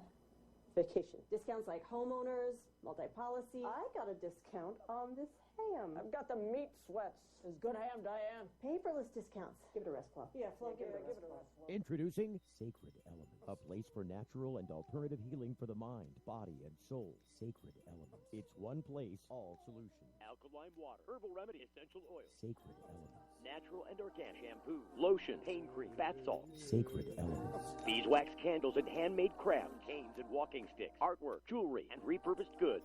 Sacred Elements. Next to the Sweet Leaf, 400 South Door Highway, Flint. 11 to 7 daily, closed Sunday. Call 810-259-2570. If you're like us, your pets aren't just animals. They're members of your family. Pet Pain CBD hemp oil drops are great for aging as well as active dogs and cats. Some people are apprehensive about hemp treatments for pets. They ask us, what are you smoking? Absolutely nothing, and neither will your pet. Like other hemp-based products for humans, the allure is all of the benefits of cannabis without any of the high. The CBD oil has shown to rejuvenate the bones, joints, brain, stomach, eyes, and heart. And the drops contain absolutely no corn, wheat, soy, artificial colors and flavors, or preservatives. Pick some up today. Visit petpain.com or ask for Pet Pain at your local pet store. Petpain.com. CBD relief for your pets.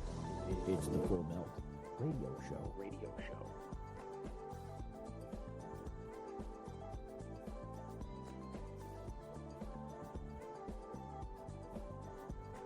All right, we're out back here live at the petpain.com studios broadcasting live. This is the Full Melt Show. I'm Steve Green.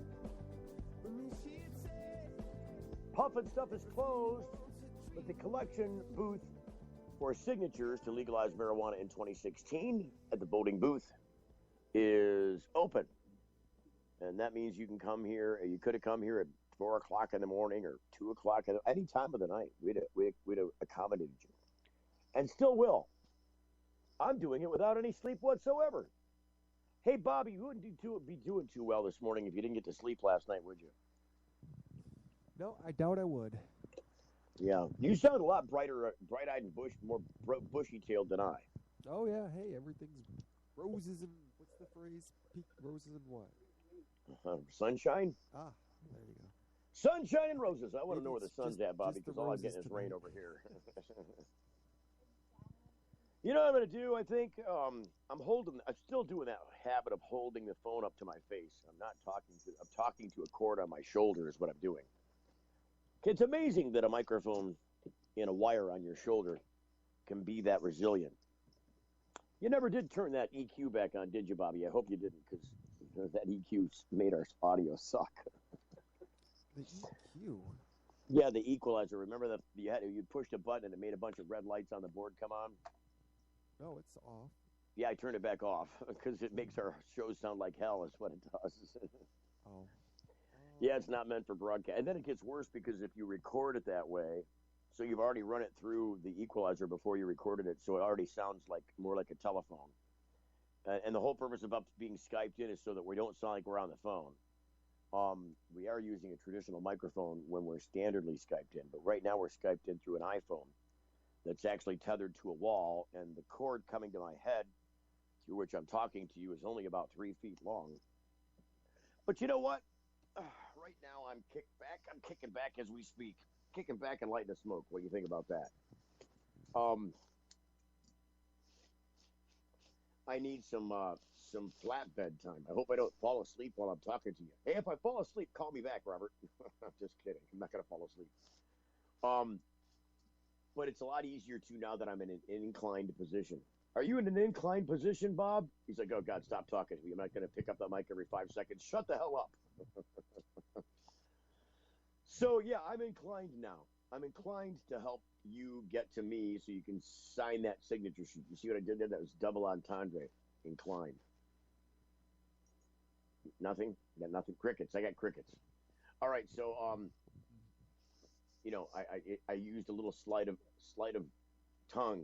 It wasn't sleight of hand, it was sleight of tongue. And I used it on the word incline. As inclined, as in reclined, an inclined position.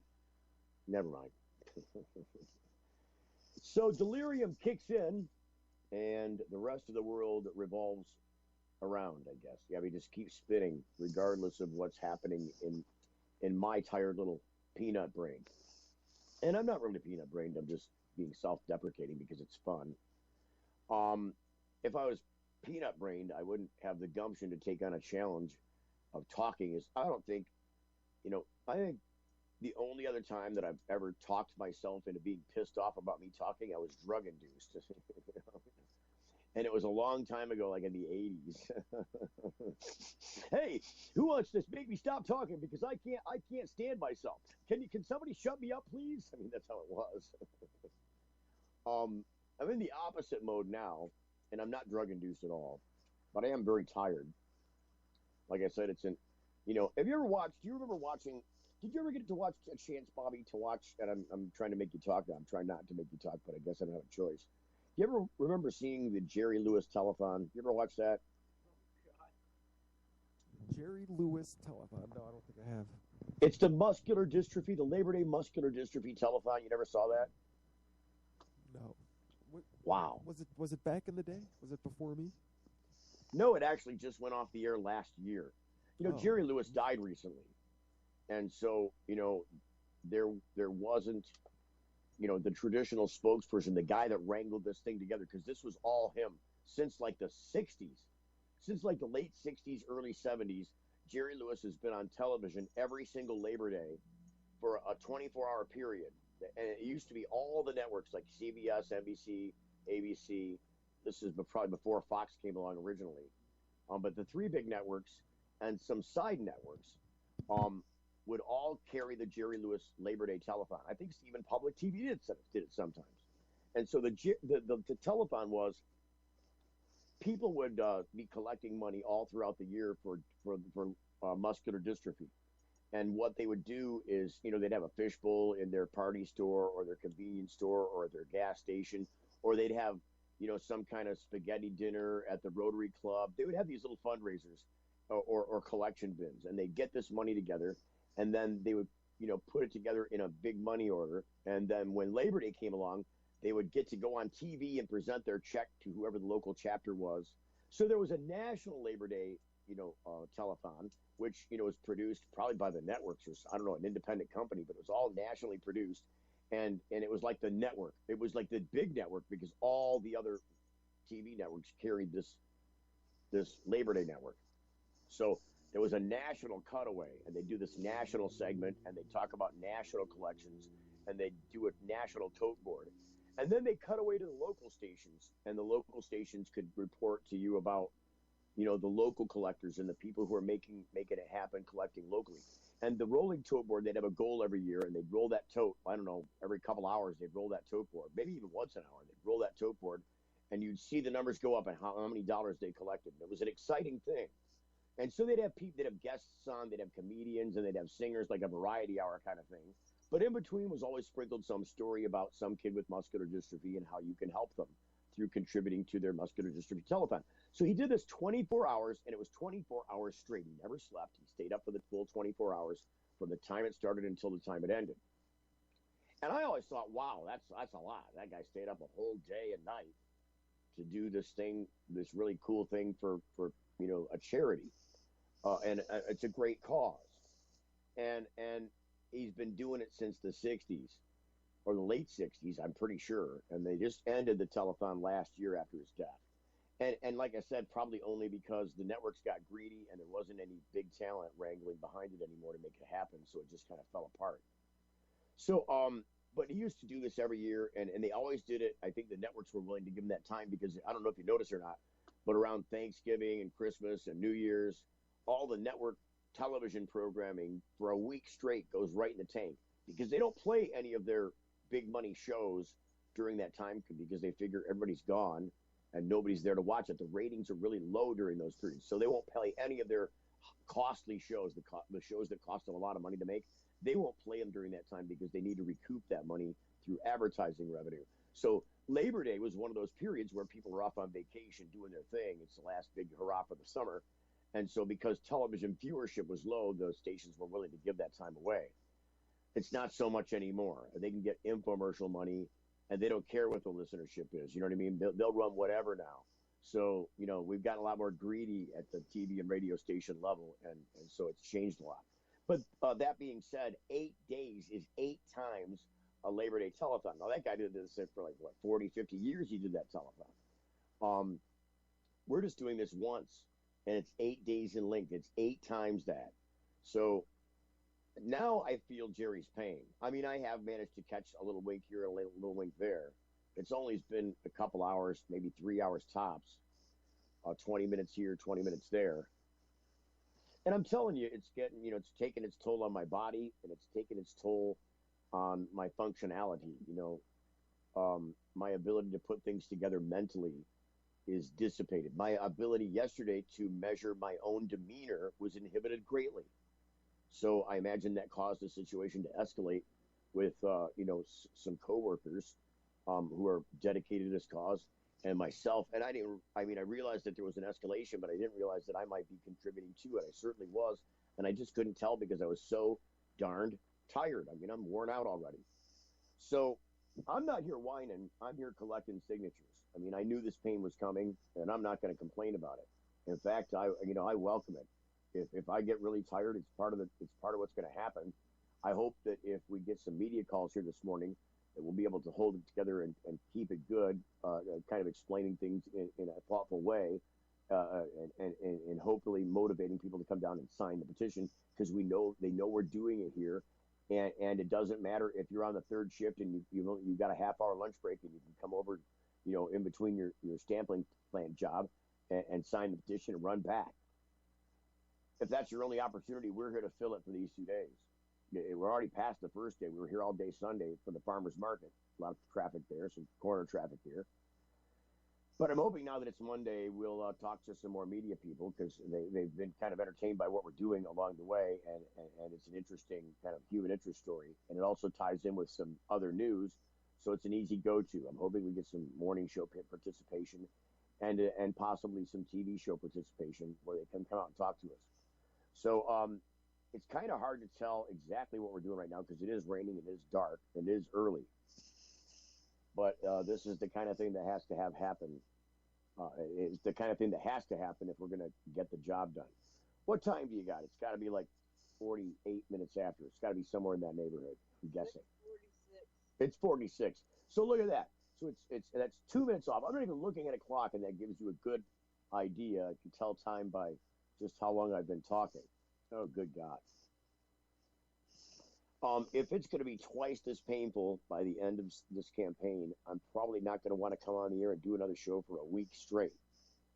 I'm not going to do that. I have an obligation to fulfill to advertisers and also to a listenership. And I don't have anybody to substitute for me, so I will muscle it out and eke out that hour a day every day, even though it'll be painful to do after having done 8 days in a row of 24 hours. You see, I do normally 1 hour a day, Monday through Friday. Right now, I went right through the weekend and everything, doing 24 hours, so 24 times that every day. and we're shooting for 8 days. I mean, it's crazy madness. But these are the extents we're willing to go to roll up our sleeves, buckle down, and gather signatures, and get people to pay attention to that effort. The morning shows and the TV stations are a critical component, a critical part of that. And so the press release went out. We'll see if anybody calls and connects in at the studio. If you want to call, if you want to join in this conversation, I don't care what you want to talk about. 844-420-TALK. 844 toll free. 844-420-TALK. Call me now. You're getting the full melt. Promotional consideration provided by NoSmell.com, pioneering the storage market for cannabis users. The NoSmell patented bag technology offers users 100% smell-proof detection from even the most sophisticated of noses. NoSmell.com, so nobody knows. When placing your order for a NoSmell bag, make sure to use discount code FULLMELT and take 10% off the entire order. Learn more about NoSmell technology at NoSmell.com. Young students are our future. They're eager to learn, eager to succeed, eager to make the world a better place. And they want to make it to school safely. Share the road, take care when passing, and always leave 3 feet between you and people on bikes. Bikes are legal road vehicles. We're all drivers. Hey, it's Steve Green for the Sweet Leaf in Flint, because now getting safe access to medical cannabis patients in Flint, Michigan is never more welcoming. Presenting the Sweet Leaf, a brand new patient experience bringing 12 carefully selected caregivers housed in 9 separate offices to distinctly assist you with their knowledge and reputation for excellent patient care. Classes and training coming soon in the large community room. Check it out in person, 400 South Dorr Highway, or call 810-259-2571. The Sweet Leaf Center in Flint, 810-259-2571. Imagine a world where patients can use marijuana like any other medicine. The Marijuana Patients Organization challenges the status quo by helping our neighbors to enjoy a better quality of life. Visit the MPO at marijuanapatients.org and enjoy informative articles, engaging debates, and information about treatments, doctors, and dispensaries in your area. Over 50,000 people have registered at marijuanapatients.org since 2010. Join us at the Marijuana Patients Organization today, marijuanapatients.org. When you need legal help, you don't want to guess at who's standing next to you in court. And when it comes to a medical marijuana defense, it's even smarter to partner with a lawyer before you need one. Based in Royal Oak, David Rudoy has a proven history of not being afraid to take your case all the way to the Supreme Court and win. Find the law offices of Rudoy Law at RudoyLaw.com. RudoyLaw.com is a quick reference on your rights concerning Michigan medical marijuana and up-to-date news. That's RUDOI Law.com. Call 248-935-9074 now and talk about your legal needs, because at RudoyLaw.com, we don't just stand up for you, we stand up with you. If you're like us, your pets aren't just animals. They're members of your family. Pet Pain CBD hemp oil drops are great for aging as well as active dogs and cats. Some people are apprehensive about hemp treatments for pets. They ask us, what are you smoking? Absolutely nothing, and neither will your pet. Like other hemp-based products for humans, the allure is all of the benefits of cannabis without any of the high. The CBD oil has shown to rejuvenate the bones, joints, brain, stomach, eyes, and heart. And the drops contain absolutely no corn, wheat, soy, artificial colors and flavors, or preservatives. Pick some up today. Visit petpain.com or ask for Pet Pain at your local pet store. petpain.com. CBD relief for your pets. Introducing Sacred Element, a place for natural and alternative healing for the mind, body, and soul.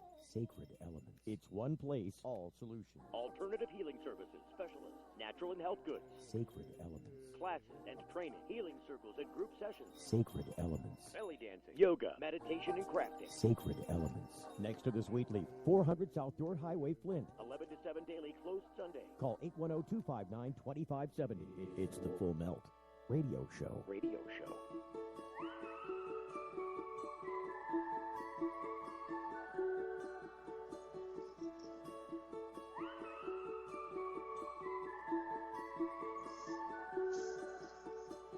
Oh man, I can tell you that my 4G cellular connectivity bill is going to be extraordinarily high. Magical transmission methods getting us here from Lansing, Michigan, back to our main studio out by Milford, where we have a board op operating the board there, the soundboard, where I'm Skyped into, and he's also acting as a phone screener. Hey, Robert, I still hear audio, and I know it's coming from there. I know it is. Can you still hear that audio? Are you there, Robert, by chance? No, I don't hear anything. All right, so I Skyped into the local studio. All right, I joined my computer. I did I logged into my computer remotely last night, where the broadcast desk is there, where the broadcast console is, and you pulled up the mixer, and you had dumped out. You know what I did? I went over there and I restarted the broadcast, and I went to go play some tape, and I did all that blindly without being able to hear it because I could see it playing back. But the problem was you had the sound mixer up on the computer, and you mixed out the playback audio. You turned the playback audio all the way down on the mixer. Please do not screw with that, okay, buddy? Don't mess with that audio mixer. There's a reason the audio is set the way it is, and if you change it, we won't be broadcasting. I broadcast for almost 5 hours of tape last night that never played. It was silenced the whole time because you had it mixed out. So just be careful of that. Please don't adjust the sound mixer at all. Not the one that's the physical one, not the soundboard, but the one that's in the computer. You know what I'm talking about? You pull up the mixer in the computer on the computer screen. I think you had the playback audio from one of the the Spreaker site. You had the playback audio turned all the way down, and so when I was trying to play that back, it was blank, and I didn't know. I thought I went and monitored it, but I must not have, because we were.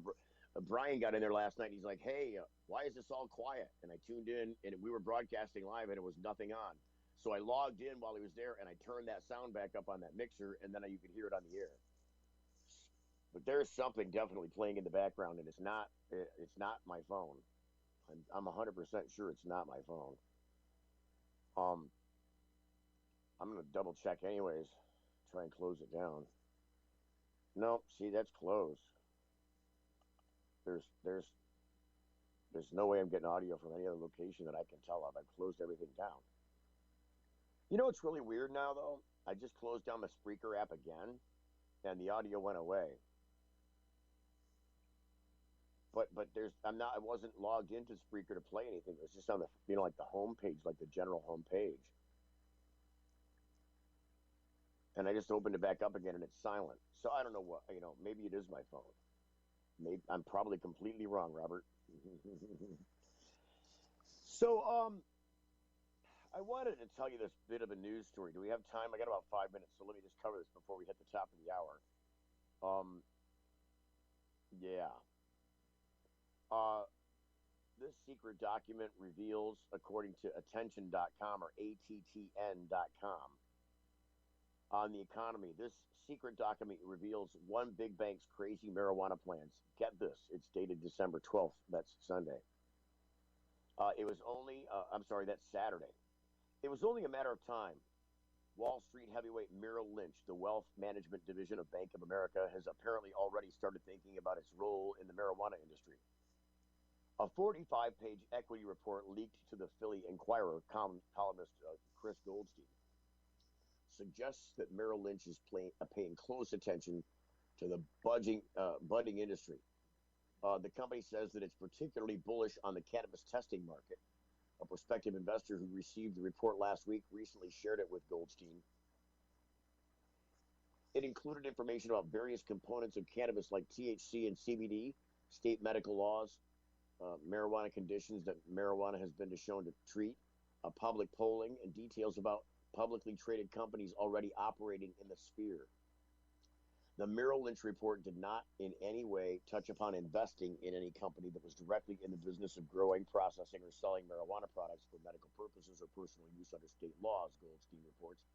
However, they did note that the cannabis market could be more than $7 billion annually already and could grow exponentially if legalization happened nationwide. So far, Bank of America and every other major financial institution in the U.S. has refused to accept accounts for marijuana businesses in states where pot has been legalized for medical or recreational purposes. But if marijuana is legalized on a federal level, that could quickly change. The industry could grow to be worth $13 billion by 2020. That's only a few short years away. And Wall Street is taking notice.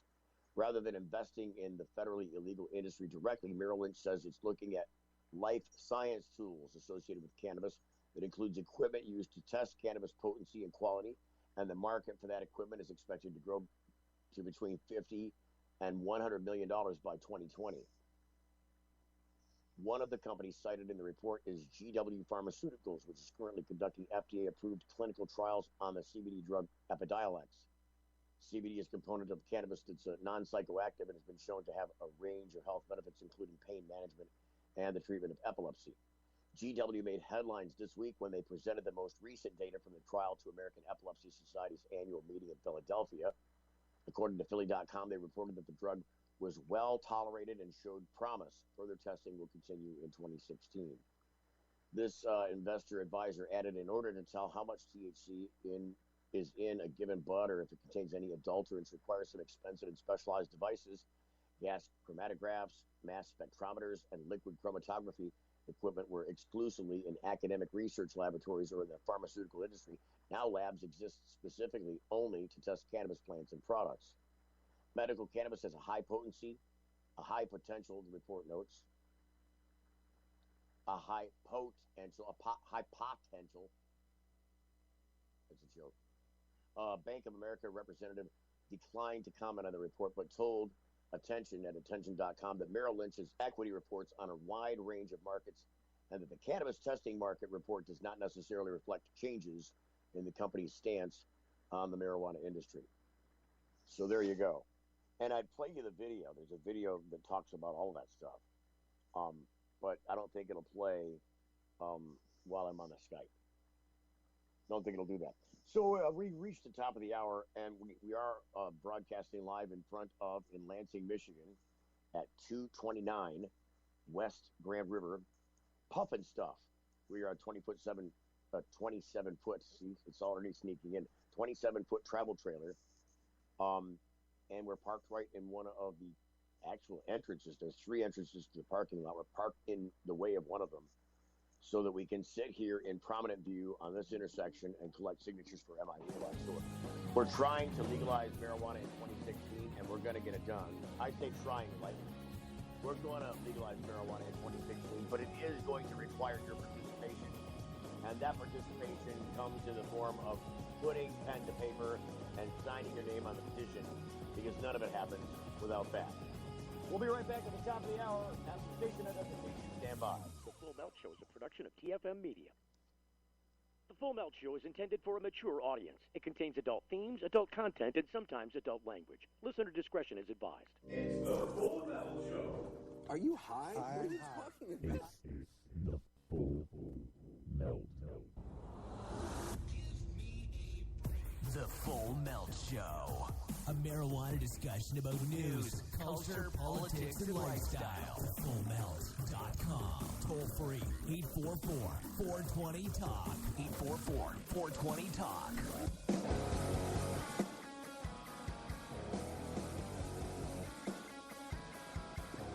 Yes, sirree, Bob. And I'm not just talking about our guy back here in the studio running the board. That's my friend Bobby right there. Rolling up his sleeves, getting up and working at 5:30 in the morning so that he can be prepared to help us with this monumental epic broadcast. That's right, we're out in front of Puffin Stuff in Lansing at 229 West Grand River. And we are here with pen and clipboard and petition so that you can come out and sign the petition to legalize cannabis in 2016. It's MiLegalize. That's who we're collecting for. You know, an interesting story about signature gathering and collecting for petition drives like this. A little side note, what do they call that? I don't know. We'll call it anecdotal information. So it'd be a little anecdote. Is that, oh boy, little brain slippage there. Sorry, getting a little tired. The anecdote is with regards to signature collection. No, good Lord. Lost that track of thought. Lost that train of thought. That's all right. We'll recover with a new one. Sometimes that's going to happen in my current state of, I don't know, wakedness. Lucidity is drifting quickly. So there are a lot of Facebook posts this morning, people commenting on both. The dog is a major, great, interesting thing. And so people are commenting about the foster dog that we got here on location with us. It looks like Jamie Lowell's been posting to cannabis attorneys of Mid Michigan. I'll read you his synopsis about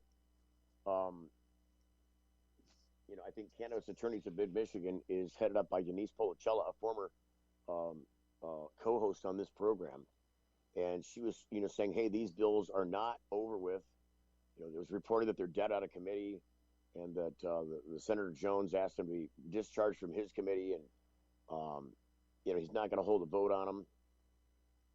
And so the post originally from Cannabis Attorneys of Mid Michigan was words to the effect of, hey, despite whatever rumor you're hearing, we're expecting a vote on these bills this week, and there are discussions underway. Don't call these bills dead.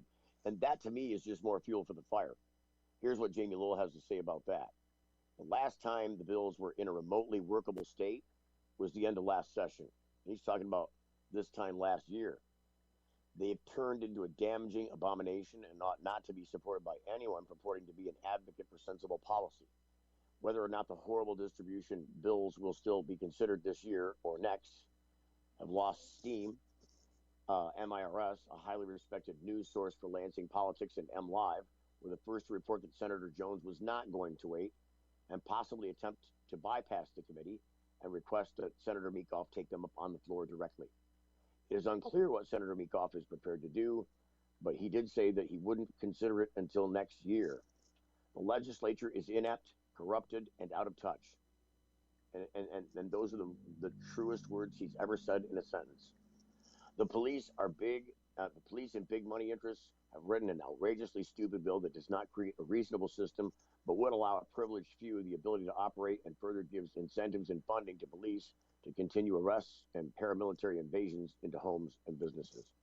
MiLegalize is the only sane hope for cannabis policy in Michigan, and that's why we're out here collecting signatures today. It's why we'll be out here for another 6 days somewhere to get this done. So I told an interesting story right before I stopped our live transmission from on location here, way after business closed and after it got dark, and signature gathering trailed off. Oh, the Free Press did report the story. Oh, look at that. That's amazing. All right, so here's the Free Press. The Free Press finally got on board and started talking about it. So I'm glad that we're up here early this morning. Here's what the Free Press says. I got to go back and. Why do people insist on putting spam on my webpage? I'm gonna block it. I am. So oh boy, well that's exciting.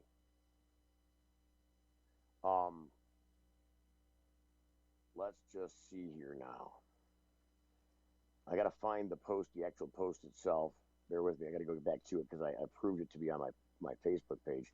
My friend J2, Jason Halowicki, had Keith Kramer listening last night. Jason didn't have it. Keith Kramer was listening to a story that I was telling. This is what I was starting to tell you before I saw the Free Press article. I was telling a story on air about the 40-ounce homeless dash. It's called the 40-ounce dash. It was talking about drama on the radio and how radio hosts, talk show hosts will tend to suck you into the drama of the radio or put your drama on the air as part of their drama. It's interesting radio. It makes for interesting radio. So it's telling this story that told about interesting radio, how people can, purposely create situations that are full of drama just for your pleasure. And so Keith happened to be listening last night. But then J2, who used to work with Keith and Tony on the show a lot, as like, I don't know, I think he originally wanted to be a stunt guy. He was just a caller, but he certainly participated with the program a lot. And J2 found this morning the article in the Freak. So I don't know why the Freak was going to publish this article, because it seems like it was outside of their, the Free Press covers primarily Detroit. It's a statewide newspaper, excuse me. But they came out in Troy and took pictures of us in Troy there at 13 in Maine, and also wrote a story about us that then they seemed to not publish. We were only there in Detroit for Friday and Saturday. So you'd think that they want to publish the story Friday or Saturday while we were in Detroit. Instead, apparently, they chose to publish the article, it looks like 6 hours ago. So here, I'm prominently featured. I don't know if this is in the actual paper, if it's in the Monday paper, or if it's not. But it is at least in the online edition. I'd like to go now pick up a Detroit Free Press and see if we are in the printed paper. The article has a photo taken by Bill Leitner that I remember him taking over the weekend. Steve Green broadcasts his pro-marijuana internet radio show Friday from Royal Oak. And you see me outside with my broadcast device and headphones in front of our thefullmelt.com sign right underneath the MiLegalize sign. So it is a great photograph. So here's the story as it goes, since I've only got a few minutes left to tell it. I don't know how long it is. Let me just kind of preview it. It looks like it's kind of lengthy. I think I'll have time to tell it. 8, 9, 10, 11, 9, 10, 11, 12, 13. I only got 5 minutes. Let's see if we can squeeze it in. This is 5 minutes before the break. I'd hate to not get it over. So, a Lansing-based group collecting signatures to get a marijuana legalization question on statewide ballots next year says it's extending its petition campaign past the previous deadline of December 21st that its leaders had set. For a variety of reasons, I'm quoting now, MiLegalize is extending its campaign, Lansing attorney Jeff Hank, chair of the Michigan Comprehensive Cannabis Law Reform Committee, said this weekend. We're really strong financially, Hank said. We received or have pledged to us more than $500,000. That's $500,000. He said the extension is not a sign that the campaign is stalled.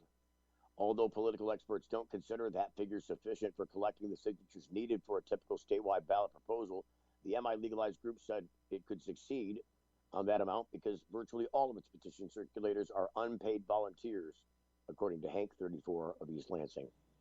The group's goal is unchanged, he added. It's to place a legalization proposal for marijuana on Michigan's ballots for the November 2016 presidential election, when a maximum number of voters will be coming to the polls. That group needs to turn in about 252,000 signatures by June 1st to make a November ballot, she said.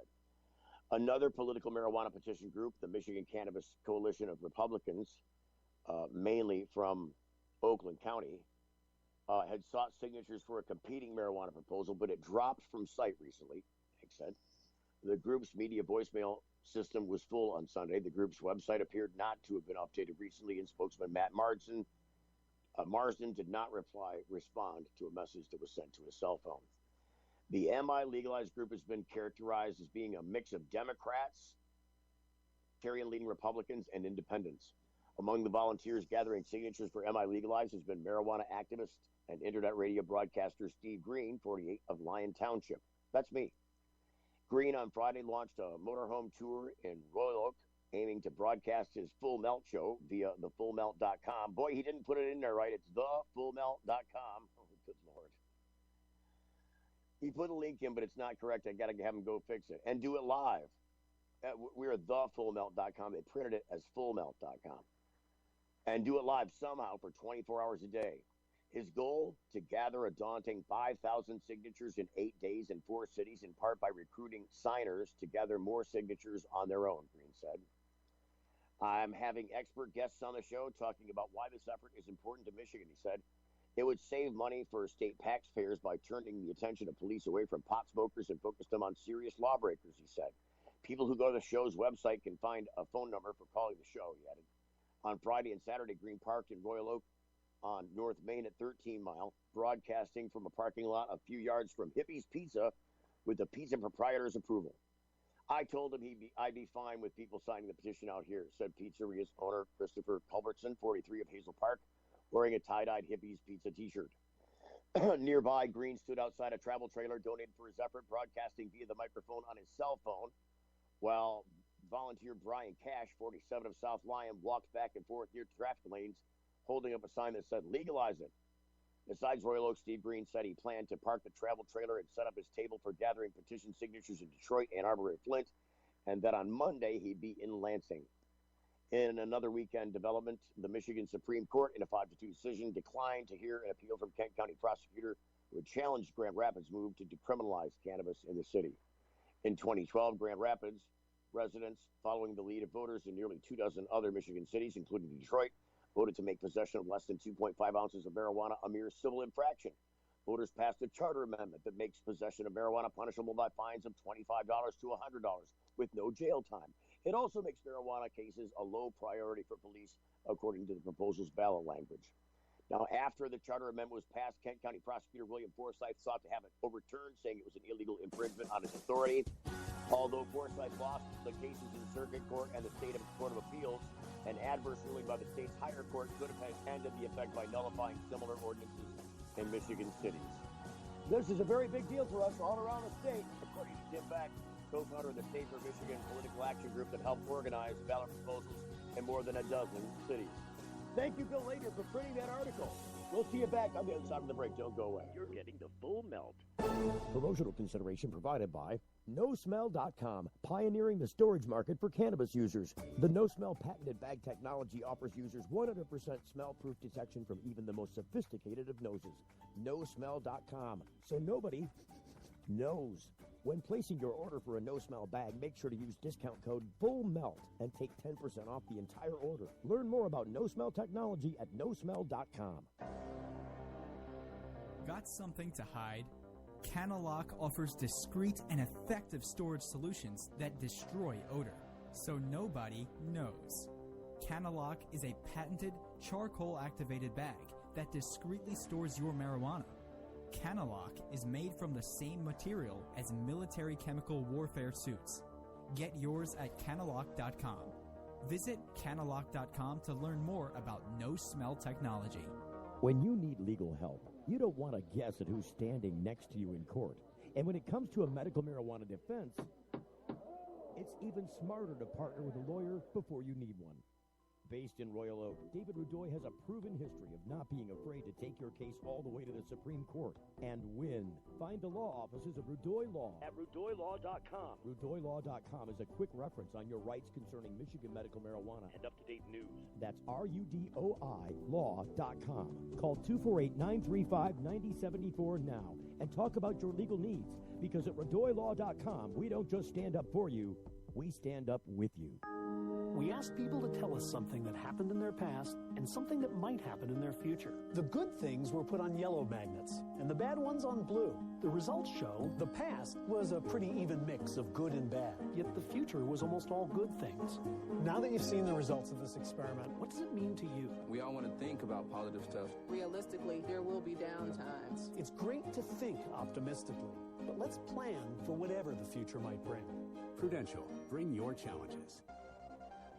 It's the Full Melt Radio Show. Radio show.